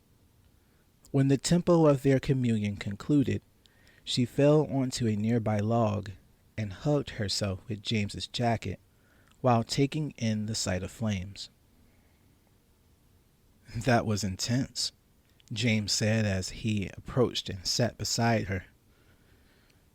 Cassidy must have taken him by surprise as, before he could get comfortable, she leaned into him, allowing him to hold her again. They maintained silence as the background noises of the others seemed to fade into obscurity, James managing to use his free hand to hold hers. They remained like that for an uncertain amount of time, until a thought entered her mind. She was sure that she was going to ruin the mood, but she wasn't going to hold back if they were going to be together. What happened between you and Jess? Her bluntness surprised even her. He readjusted. We had fun, but we weren't as compatible as we thought. Her life is on another level that I just didn't fit into, you know? Do you think we'd be compatible? She maneuvered. James didn't answer at first. His gaze set on the fading fire ahead of them. After pondering the question a bit, too long for Cassidy's liking, he released her and stood. She began to wonder if her questioning was a bit too forward when, as if to assure her that it wasn't, he held out his hand to help her to her feet. She accepted and rose to meet his intent. His passionate eyes held her in place as they stood in front of the pyre. She wanted to do it then, her trembling body ready to accept whatever he was willing to do to her. James leaned in as if prepared to do just that, but managed to dart past her lips and whispered in her ear instead. Follow me. They didn't walk that far. The sounds of the others having their fun by the fire made Cassidy feel safe as she walked with her man through the dark woods. Even with the moon lighting their way through the footpath, she felt the need to stay as close to James as possible in case they somehow separated. Not too much further into their journey together did they reach another opening near a shoreline. The glistening water of the Bay Area opening to the ocean made Cassidy gasp. She felt as though she were being rewarded for trusting her guide, her excitement causing her to wander closer to the edge of the sandy shore. As she continued to look up at the moon, James walked up behind her, turned her to face him, and pulled her in for a kiss. James, wait. Cassidy pulled away from him reluctantly. You have to know, I'm not right in the head. I've done stuff to myself and... No, Cassidy. James stared back at her with confidence. That was before. It's different now. You're with me now. Under the light of the early October moon, in a place removed from the worries and stress of her life, Cassidy was finally accepted for who she was by someone she felt would be there for her whenever she needed. She gave in to her desire, James making sure to take care of her delicate existence with great care. To her disappointment, they didn't do much other than kiss, but as they finished with their bonding, something caught Cassidy's attention. Something akin to the feeling that something was watching them. Even as she made her way back to the group to end the night, she felt its eyes on her, a gaze like that of a predator trained on its prey. The ride home was a strange affair. The presence she felt kept up with the sedan as they drove away from the campsite, through the cities, and down the dark streets of Pinewood. Jessica had dropped off the other girls at their homes before the car was silent with just the two of them. Cassidy felt as though she should say something to her, but she didn't know what words to begin with. As she pondered what to say, however, Jessica beat her to the punch with a confessional. Cassidy had thought she'd be more surprised at Jessica's resolve, but reminded herself that it was her friend that was the bold one up until that night. Did you and James have fun? She asked with a light-heartedness that Cassidy wasn't ready for. Are you upset with me? Cassidy wanted to cower. Girl, no. Jessica reinvigorated the moment. It was me that set you two up. Cassidy, there might be some stuff we might not agree on, but you're a person just like me. Make your choices and stick by them, okay? Cassidy began to grab herself as if she was cold. Jessica took notice and turned the heat on, but it didn't seem to have much of an effect, as Cassidy continued to shiver. As they reached the street and pulled into the driveway, Jessica stopped her before she could leave the car, her eyes fixed on her like a concerned mother. She took a minute to look around her car before closing her eyes and focusing on something Cassidy didn't notice. "You feel it too, don't you?" she asked quickly. "Ever since me and James were in the woods," Cassidy answered with a tightening gut. "What is it, Jess? I'm scared." "I think it's... Hold on," Jessica said as she opened her glove box to retrieve a bundle of sage. "Make sure that you ward your home for the next few days. We exposed ourselves to the spirits, and one could try to interact with you." It felt as though she was suddenly thrown into a pit of uncertainty. The air around her became difficult to breathe. She wondered if she should ask to stay with Jessica instead of going home. But she didn't want to have whatever was after her try to harm her sister as well. Cassidy gripped James's jacket again, this time to squeeze any support she could from it to little effect. She looked back to Jessica and confirmed her worry with the more experienced witch. "What do you mean?" Cassidy's anxiety began to grasp at her throat. "I mean that it's a part of the process," Jessica said as she placed the sage in her hands. "You're an empath, remember? You have to make sure to take precautions, okay?" With a long hug and an agreement to have Jessica call when she got in, Cassidy stepped out of her sister's car and walked up to her comparatively humble home. When she was inside, she noticed that the house was dark and quiet, exactly what she didn't want, so she turned on every light that she could find. When the house was nice and lit, she began her purging with the sage like Jessica had suggested.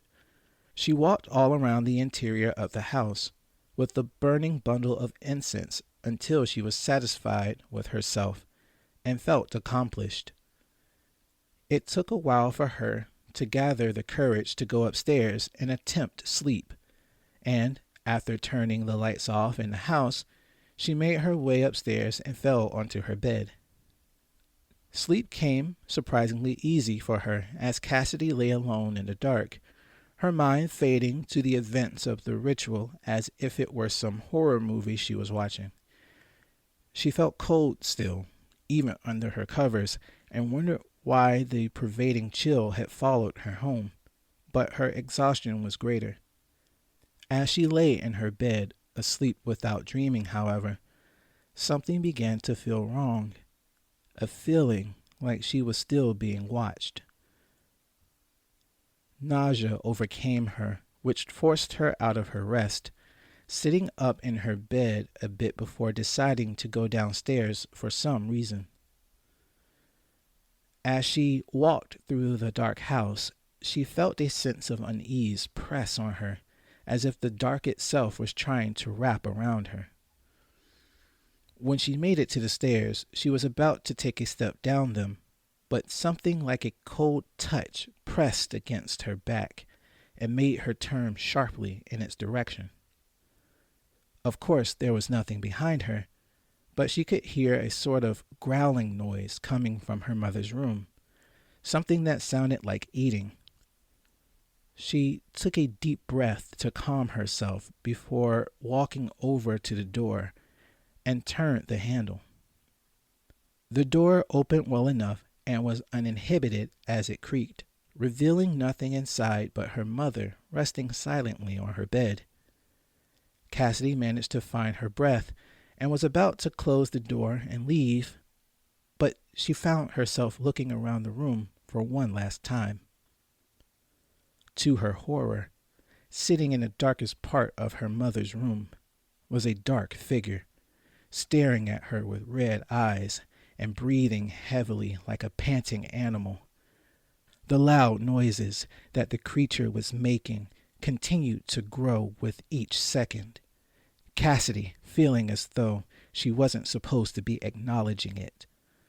This staring contest continued for longer than she had wanted, and just as soon as she had noticed the monstrosity, it sharply stood and seemingly flew towards her. Panic overtook her as Cassidy did her best to escape the clutches of the demon. She wanted to yell and warn her mother, but she was more focused on escaping, and the thought slipped her mind. She made it to the stairs and tried to escape her pursuer, but she wasn't fast enough. Before she could take a true step down the staircase, a pair of searing claw-like hands pushed her forward. She screamed, not because of the fact that she was falling down the stairs into what seemed like hell itself, but from the pain from her fresh brand. With a thud, she heard her neck snap, which forced her to lay motionless at the base of the stairs. With a quick look in the direction she fell, Cassidy stopped breathing as the demon made its way down the stairs in an unnatural approach. The mass of darkness reached her lifeless corpse and pressed its foot or hoof into her chest. Although she couldn't move anymore, she could still feel the pain of her skin being further branded. She wanted to mouth something, but she was dead, so nothing came out as the demon revealed its husk of a face to her, a particular horror that she couldn't explain with words. It roared, or there was something like a roar, as she felt it bore itself into her body. The pain was intense and unfathomable, but part of her began to strangely accept it. The pain began to subside, and she began to feel something else, something akin to a particular form of lust. Her body felt hot as she began to writhe and squirm to her new inhabitant, positioning itself inside of her, making her feel pain and pleasure with every moment of her possession. She hated herself for being pathetic, and the feelings she had felt before began to swell up. She wanted to do it again, to cut it out of herself so that she would be free, but she also loved being forced to accept what was in her. As she began to move on her own, she tried to look around and saw that she was back in her room. The light of the morning dawn seeped its way past her curtains as it had done countless times before.